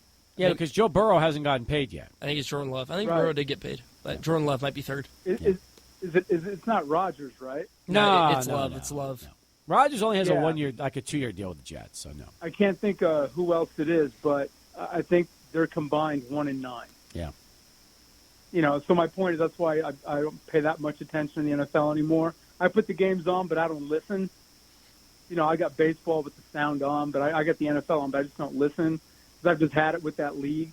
But Lane, I totally hear you with your picks. They all make sense so far. So who are you picking, genius? You picking the Bengals or the Panthers? Relax. He's the guest. I said the Bengals have got to win sometime. It might as well be this weekend. All right. I always learn to be nice to your guests. Oh, what's that? I always learn to be nice to whoever your guest is. Oh, I agree with that. Except for when Lou Romano shows up, he brings out the best in me. He really does. Listen, when you've known somebody 32 years, like I've known Lou, it's like I'm talking to a member of my family. And that's pretty much how I would be talking to a member of my family. I think the only time I've ever seen somebody get mad at Lou Romano is when we had Kay McConnell on here with him. Oh, really? And Cade lost his cool? I think Cade loved it and lost his cool at the same time. Oh, I love it. All right. We're going to come back. Yes, go ahead. Now, Lou, go ahead. I got to get to a break. We're going to finish the segment when we come back. You good? Yeah. All right. Go watch the Yankee game. I'll come back and I'll talk to you in a few minutes, okay? Okay. All right. Beautiful. Lou Romano's with us. We'll come back. We'll wrap up our picks this week with Lane Frank as Sports Talk continues. 600 ESPN El Paso. Michigan, one of our listeners, Esteban, has been trying to get in for weeks to say, please let Lane know and remind him that in 2007, FCS Appalachian State beat Michigan, and I wasn't alive, so I don't care. That's right. And we've brought this up numerous times. And the 2007 season was a joke anyways. So what would your message to Esteban be regarding that? Because he so badly wants to make a point every time you're on about that FCS loss at home to Appalachian State. My message to Esteban is wait until 2026 when you think UTEP will do the same to Michigan, and unfortunately it will not happen. Okay. Do you think Esteban cares about UTEP? Probably. Yeah, no. Maybe not. I can't tell. Hope he's listening. Oh, trust me, he is. All right. Lou Romano back with us as well. Tweet if you're listening. There you go. Lou Romano with us, longtime sportscaster in El Paso. He worked, so get this, he technically worked at every station because even though he was never employed by KTSM, 1 year as a April Fool's prank, he showed up on their set and did a sportscast for a Channel 9 News, even though he was still at Channel 7 at the time. That's an awesome April News. I mean, what if, like, on April Fool's, you did my show, I did your show? We could do that next That'd be April funny. Fool's. Let's Yeah, we could make that happen. And Lou, I know you've talked about this story once or twice on the show, but you told me that they weren't thrilled that you showed up on the Channel 9 set that night for the April Fool's joke.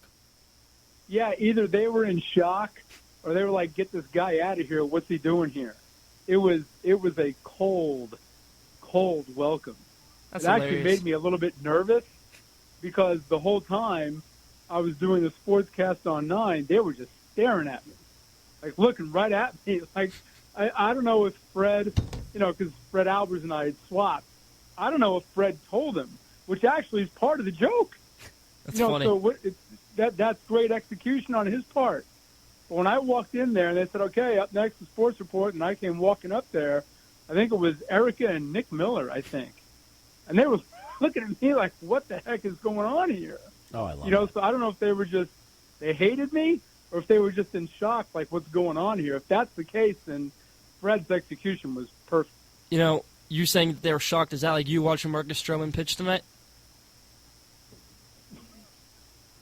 Seriously, you're going to ride me on this? Len, they're going to win the division. They were 2 games over last year, and they're going to win the division. And if they had a closer, they would have buried the Orioles weeks ago. You're going to ride me about Marcus Stroman being down 3-1? I heard he gave up 6 hits in the first inning. It's a 3-1 game, and the team's going to win the division. We'll see. They'll We'll probably see. get the home field because they'll beat Cleveland with the best record. Let's get back to and the you're NFL. riding me on 1 inning? Marcus Am I Stroman is hearing this okay. right? You can't trust Stroman in the playoffs. Hey, if in your eyes, the season comes down to 1 inning, okay, with Marcus Stroman, then that's how it is in your eyes. 1 inning turns into 1 playoff start, which turns into 1 playoff series. Oh man! All right, look, listen. Listen. God. We're gonna. I don't want to derail the segment. I'm worried about this. It's, you know, I brought up the Channel 9 reference. Now we got Stroman on the mind. I mean, listen, we got to get back to finishing these games, boys. We have I don't to. know how we got from the 9 thing to Marcus Stroman down 3-1 at home in the 4th. Because now Lane's feeling a little cocky. That's what it's all about. He's feeling a little cocky. He talked about his Michigan win, and he's riding high, which takes us to our next game. Wait, Steve, wait a second. Michigan, isn't that the team that cheated? They had the guys stealing the Let's other move side, on. Let's move right? on. Isn't that Before I go full Gator Richard on you, let's move on. Did I forget about that? I thought that was Michigan. I must be wrong. They cheated, won the title, right? Before I go It was full the Gator Astros Richard of on college you, football. let's move on. Let's move on. Okay, You want to go okay. Gator Sorry, Richard I on just Lou? All right, that could be fun. Let's go Jags and Texans. That's next. Jacksonville's winless in 3 games. The Texans are 2-1. It's going to be in Houston. And Lou, you have honors. The Texans 6.5-point favorites. Yeah, give me the Jags and the upset special. Oh, NFL team. They got to win sometime. All right. So Law of I'll averages. take the Jags. All right. What do you think, Lane? Trevor Lawrence hasn't won a game since last Thanksgiving. Things stay that way. Let's go Texans. All right. I like it. You two have disagreed on just about every game, which has been fun. The Red Hot Commanders, after that big win over Cincinnati on Monday, they go visit the Cardinals in Glendale at State Farm Stadium. Cards are 1-2. They're 1-1 at home. The Commanders are 2-1, 1-1 on the road. Arizona, Lane, 3-point home favorites. Commanders were great last week. They were great the week before. I think they keep that up. Let's go Washington with Jaden Daniels, 80% completion percentage. Get the win. All right. What do you think, Lou? The Cardinals win the football game. That gets us to the 49ers, our second late game. That Commanders-Cardinals game is a late game. The second one will be the Patriots and 49ers. Pats are 1-2, 1-1 on the road. 49ers are 1-2, 1-0 at home. It's in Santa Clara at Levi's Stadium. And, Lou, the Niners, 10-point favorites at home over the Pats. Yeah, San Francisco wins that game easily. Lane?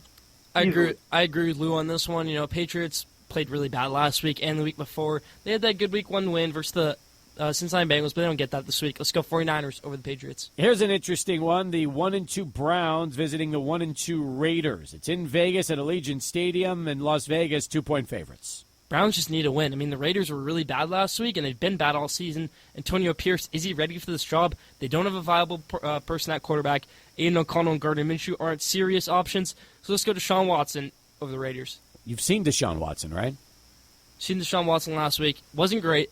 Hasn't been great all season, but, you know, he still is that $230 million man, Deshaun Watson, so we'll go with him. Lou, can the Browns win on the road like Lane is saying?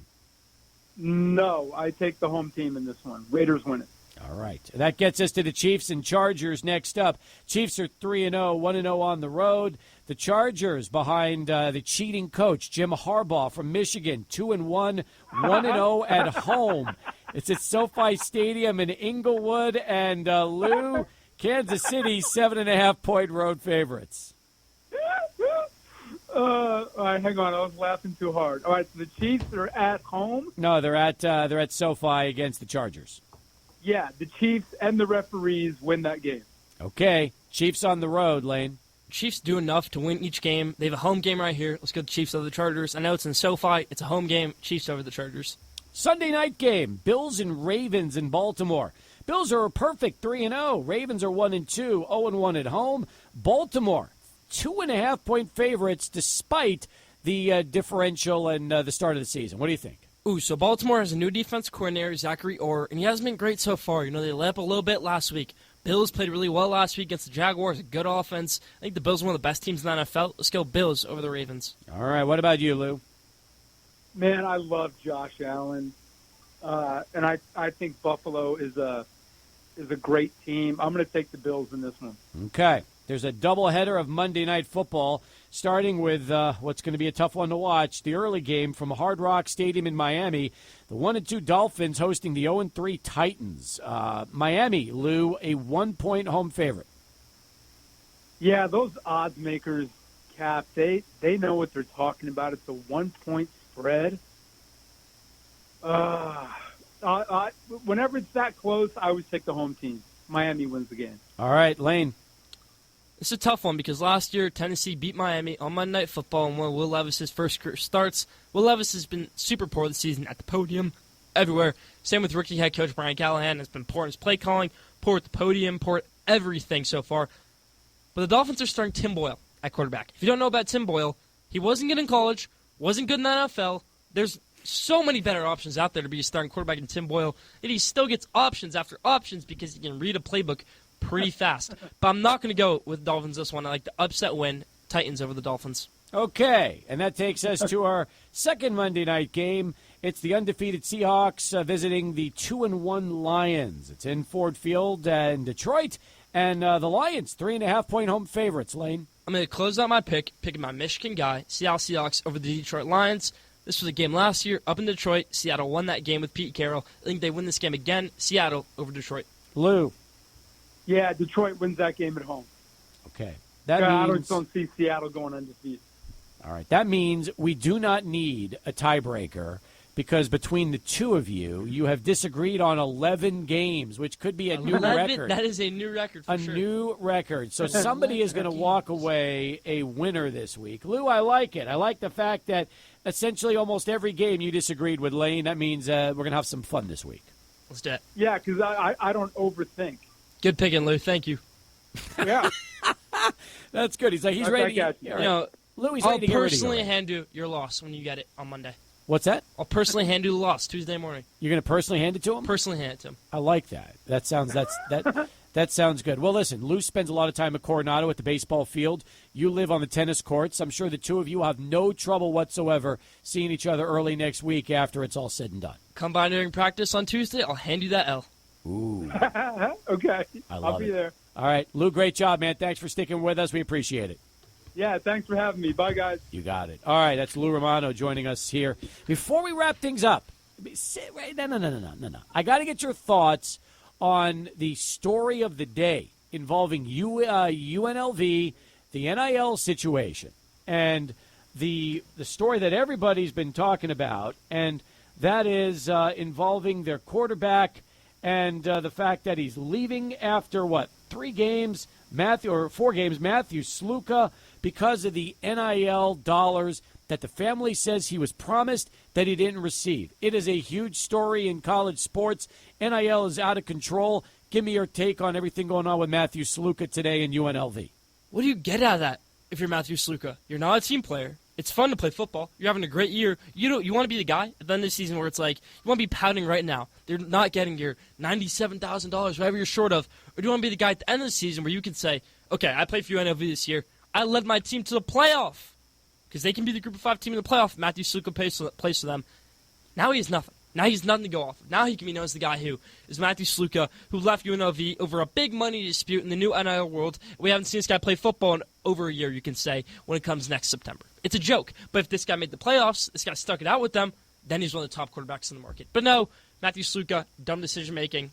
I'm not the person here. It's dumb. This is ruining college sports. Matthew Sluka, I think he's an outlier. I don't think this happens very much. I don't think it will happen very much, but it's dangerous.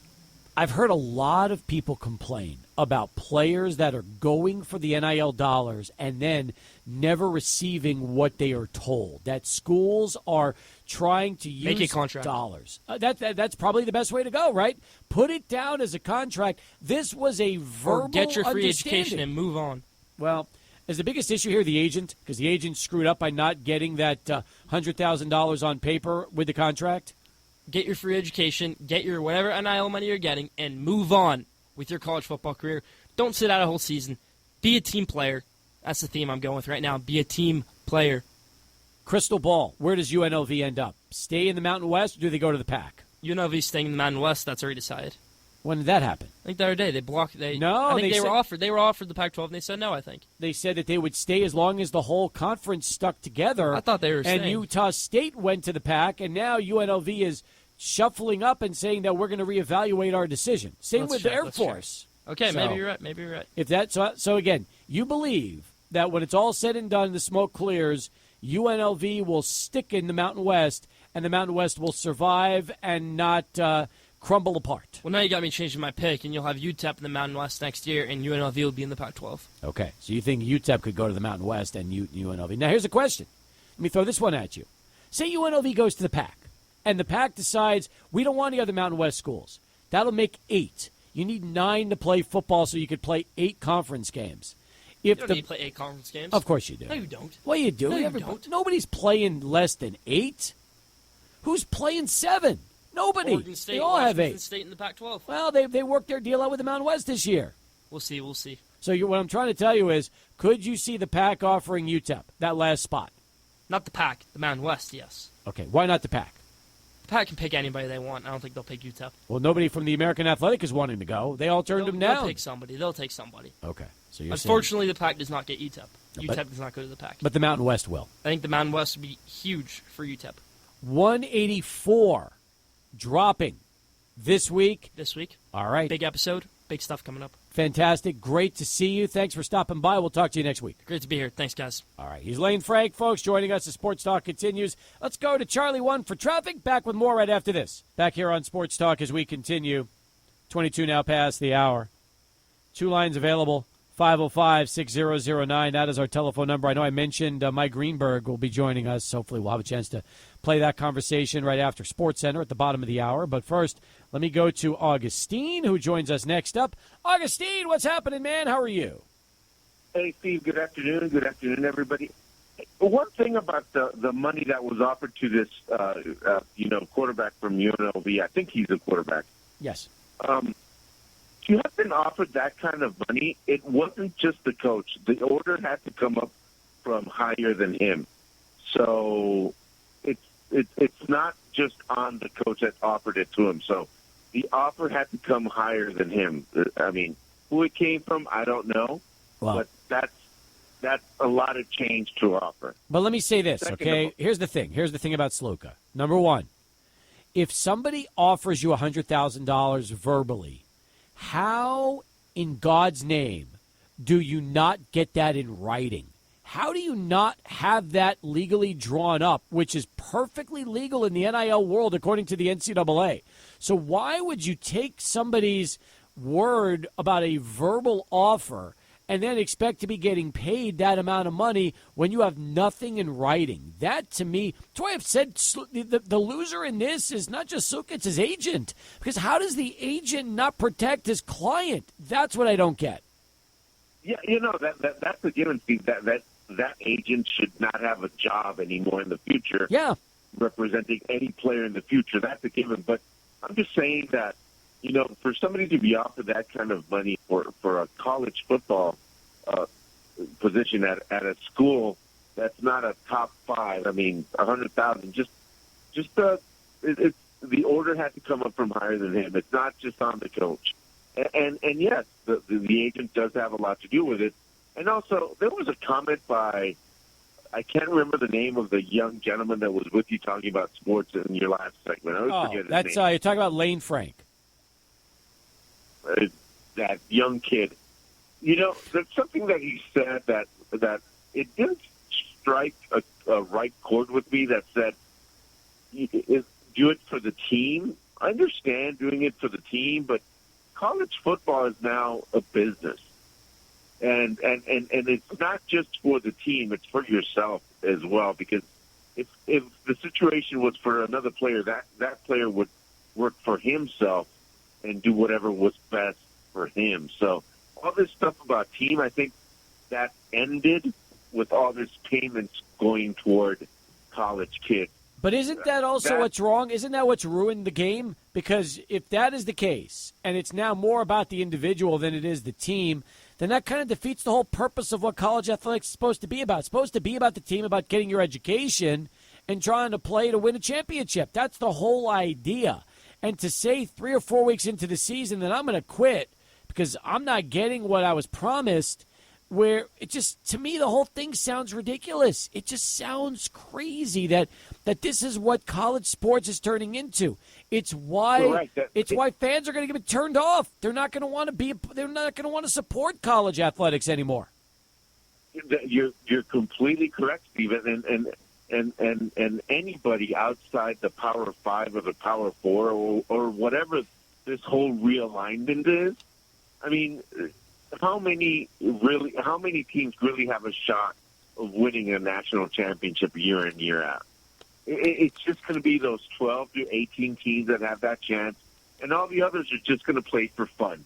Well, first off, I don't know where you're getting 18. It's going to be 12, and if the playoffs expand, then you could do that number. But as far as I'm concerned, the only teams that have a chance to win the championship are the 12 teams that are going to be fighting for the playoffs.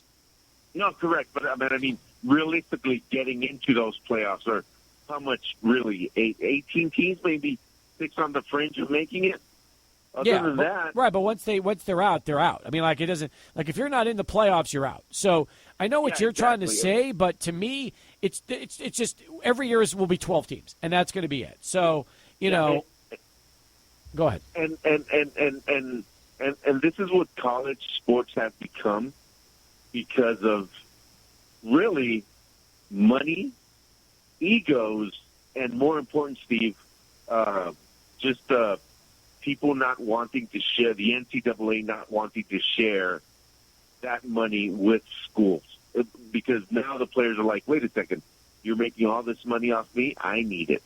So that's just what college sports is. And on UTEP and UTEP winning something, I've said it once, I've said it again, we need a good coach to use the credit card at the nudie bar so we can get a good coach down here and have another eight okay seasons. So you're done. You're done with Scotty Walden after 4 games.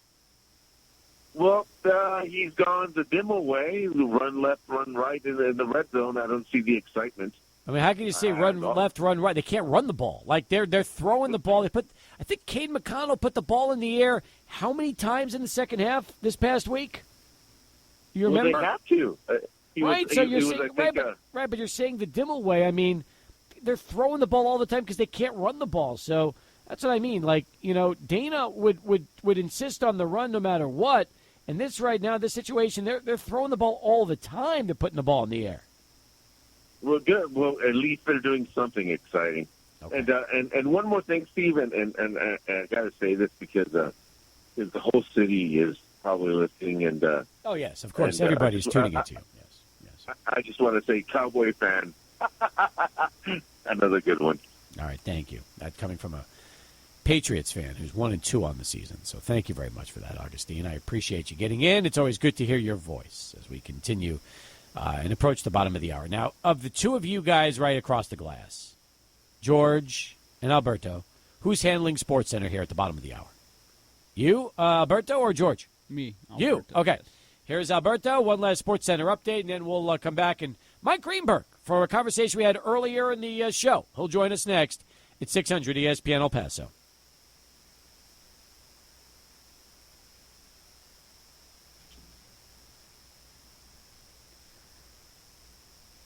Thanks, Steve. Let's go over to some baseball news.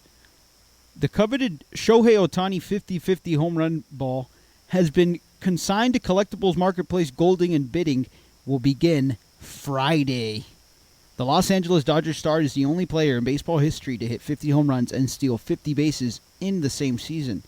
He hit 3 home runs and stole 2 bases in the same game against the Miami Marlins on September 19th to achieve baseball history. Fox Sports 640's Andy Slater reported that the Dodgers originally offered the fan who caught the Ohtani's 50th home run ball $300,000. The Dodgers could not be reached for comment by ESPN. Golden confirmed that, quote, there was an offer by the Dodgers and he turned it down. Sources say auctions could reach as high as $4.5 million. Let's go over to some NFL news. The Cleveland Browns' new-look offense has gotten off to a slow start through 3 games, but quarterback Deshaun Watson doesn't think that using his legs more is the key to jump-starting the attack. When asked Wednesday whether he wants more designed runs, Watson responded that he, quote, is not a running back. Quote, I'm not going in there to ask them for more designed runs. If I don't have to run, I'm not going to, Watson said. I'm not trying to take any hits. I'm not a running quarterback in a sense. I can make things happen, but I'm not trying to run. I'll read off some stats here. In 2019, Deshaun Watson played 15 games, had 82 carries for 413 yards and 7 touchdowns. That was your SportsCenter update for 600 ESPN El Paso. All right, Alberto, appreciate that. Earlier in the show, Mike Greeny joined us on the program along with Hembo. They've got a new book out called Got Your Answers, the 100 Greatest Sports Arguments Settled. In fact, they got a great special on this book right now by going to Amazon.com. You can get it for less than $15. Just came out from the New York Times bestselling author and ESPN radio host who joins us for Greeny weekdays from 8 to 10 a.m. We talked about the book, and the first thing Mike talked about was really why they decided to produce his latest Got Your Answers. That's exactly what the idea was. So we thought about what do sports fans love to do. Sports fans love to argue. They love to debate. They love to take a side. They love to say, I think this guy's better than this guy, and then argue with someone who disagrees.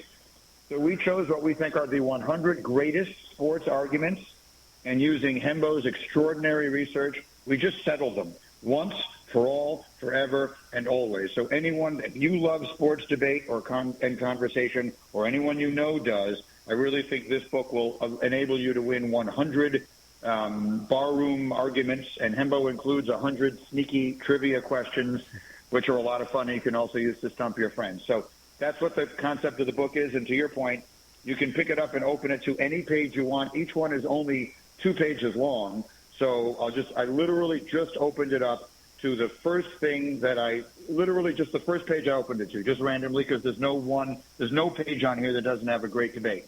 So the first one I opened it to, what were the 5 worst number 1 overall picks in the NBA draft?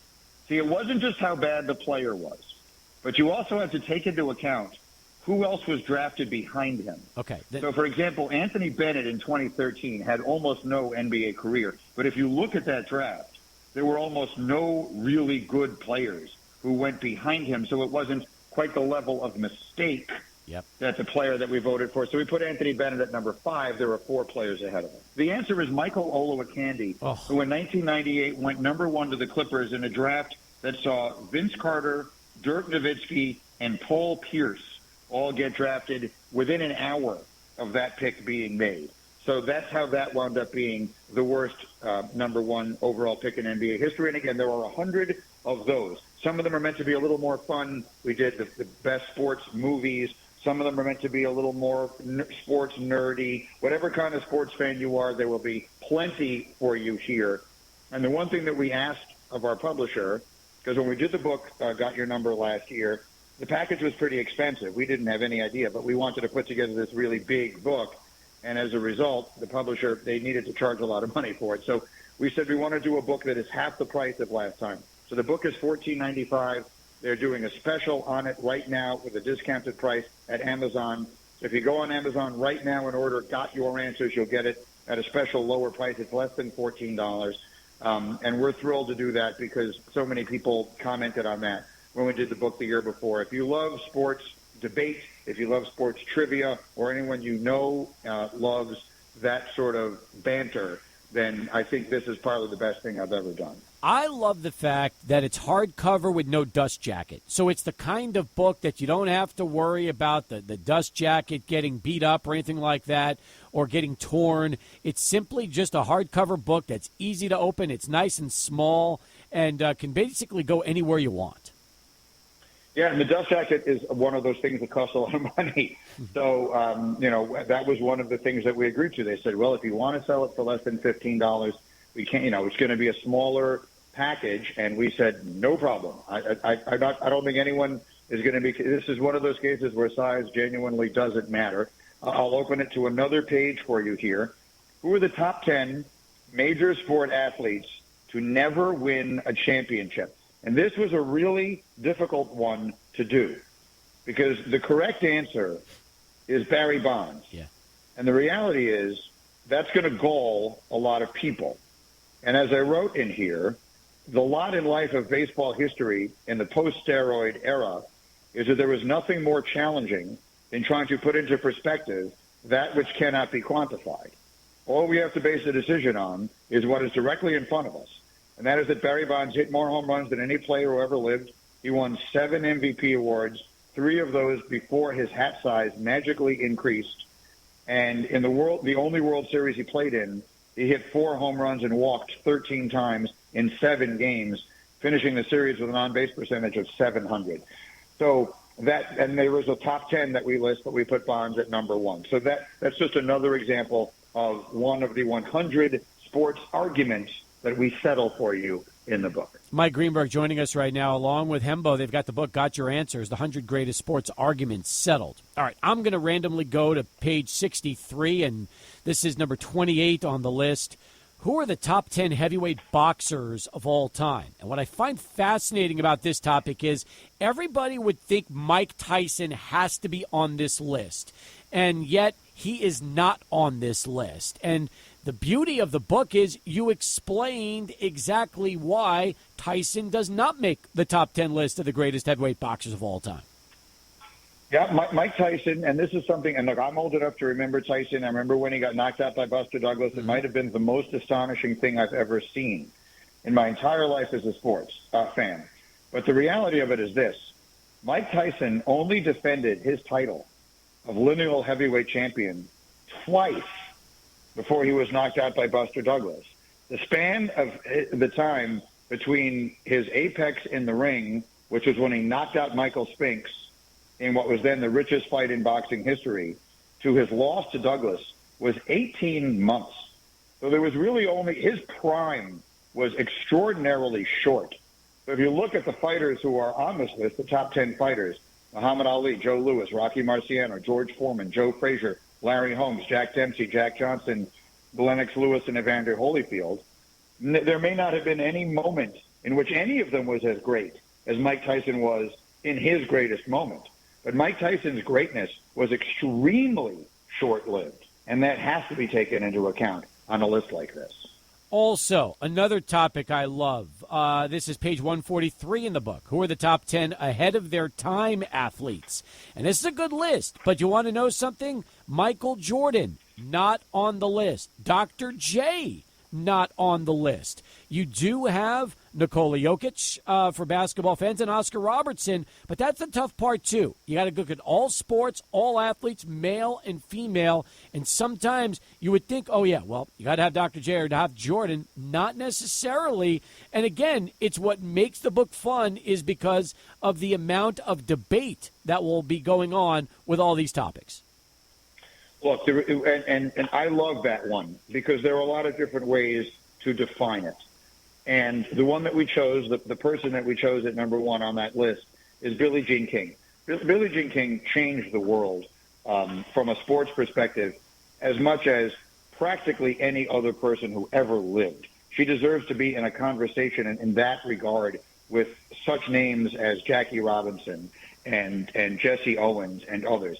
Did you know that let me just ask you a question that's not in this book, but it's from the first book. Do you know what Billie Jean King's prize was the first year she won Wimbledon? I do not. The first year she won Wimbledon, the women's singles championship at Wimbledon, her prize was a gift certificate to the Pro Shop for clothing. That's what the prize was for the women's champion at Wimbledon. And she battled on behalf of all women who would follow. And at this point, and to this day, at this time, as you know, the women's champion at Wimbledon, as well as the U.S. Open, as well as all of the majors, now makes, pardon me, I almost lost my voice, now makes exactly the same amount as the men's champion. And that is something that would most certainly never have happened had it not been for Billie Jean King. The book again from Mike Greenberg, Got Your Answers, the 100 Greatest Sports Arguments Settled, along with his longtime content producer, Hembo. They've teamed up on this book. Great deal on Amazon. Pick it up before it's too late. I got to ask you before we wrap things up. I'm one of the few. Yes. I'm one of the few Jets fans here in El Paso. Now, here's the difference. You've got about 6 years on me, which means you were still in diapers when the Jets won the Super Bowl. I was not yet even a memory. But I'm wondering, will I see something like this in my lifetime? You tell me. Do you feel like this could be the season? If everything clicks and they stay healthy, where when I'm broadcasting live from New Orleans at Radio Row in a few months, I might have a chance to make this an extra special week-long broadcast. Yes, because of the caveats you just put into it. If everything goes their way and they stay healthy, those are critical. And then look, the staying healthy part, in theory, you could say about every team in the NFL. We all know who we're talking about in the case of the Jets. There are quite a few critical players, but there's no secret who we're talking about first and foremost. I thought the way Rodgers looked last Thursday night was the most encouraging thing I have seen from a Jets perspective, certainly since the Rex Ryan years, and probably longer than that. What it isn't sustainable because he's 40 years old. So if it's going to happen, it's going to happen this year or next. Would I bet on it? Would I bet an amount of money that mattered to me on it? I would not. Do I think there's a chance? I do. I do think that. I think that the defense can play a lot better than it has. I think that Rodgers looked so much better week 3 than he did week 1 or week 2 that it actually gives me confidence or a reason to believe he's going to get better as the season goes on.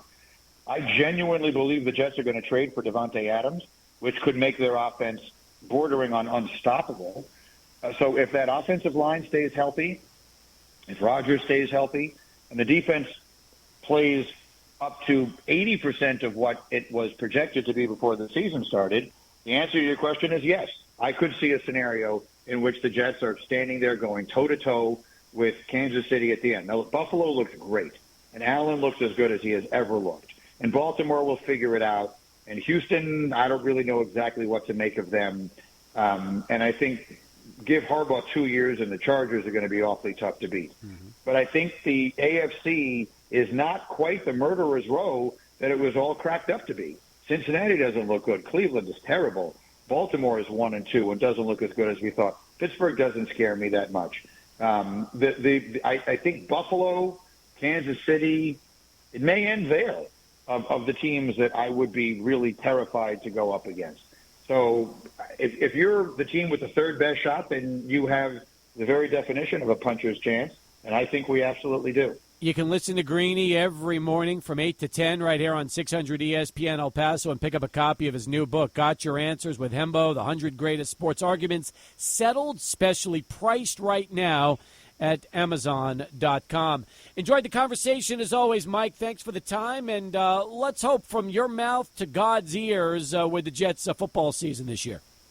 You and me both. Thank you, my friend. Good talking to you. You as well. We're heading for Speaking Rock tomorrow. It's our debut at the Rock and getting you ready for the Cowboys and the Giants Thursday night football. We'll have it for you on our partner station, 95.5 The Q, with Brad Sham, Babe Loffenberg, and Christy Scales. We'll be live, and Jay Novacek will be on hand tomorrow. You can meet the former Cowboy tight end great, watch the game with him, and see if the Cowboys can rebound from those last few losses and even their record at 2-2 as the Giants try to also improve to 2-2. So that's coming up tomorrow night, Speaking Rock. We'll be out there live 4 until 6:15. We're going to air the game as well. We'll have the Cowboys and the Giants for you on Westwood One. So excited about that. We'll take you up till kickoff for Thursday night football. Looking forward to our return to Speaking Rock. It's been years. We haven't been back there since pre-COVID. So, yeah, this is going to be a lot of fun and ready to go. And then Friday's show, we're going to be live at Raising Cane's at Sunland Park. How about that? Adrian will be with me. We're doing that show at Cane's, and that's going to be a lot of fun as well as part of Hispanic Heritage Month. Man, that one at Cane's sounds like a lot of fun. Cane's, I love the chicken fingers so much. They're the best. They're so good. Sometimes I'll get it after work on the way home. Now my mouth's watering. But you gonna maybe play a little slots at Speaking Rock? Oh no. I don't. Those days are over. Those days are long gone. I mean, now my young single days. Go to a casino, yeah, that was something that was exciting and popular. Now, no.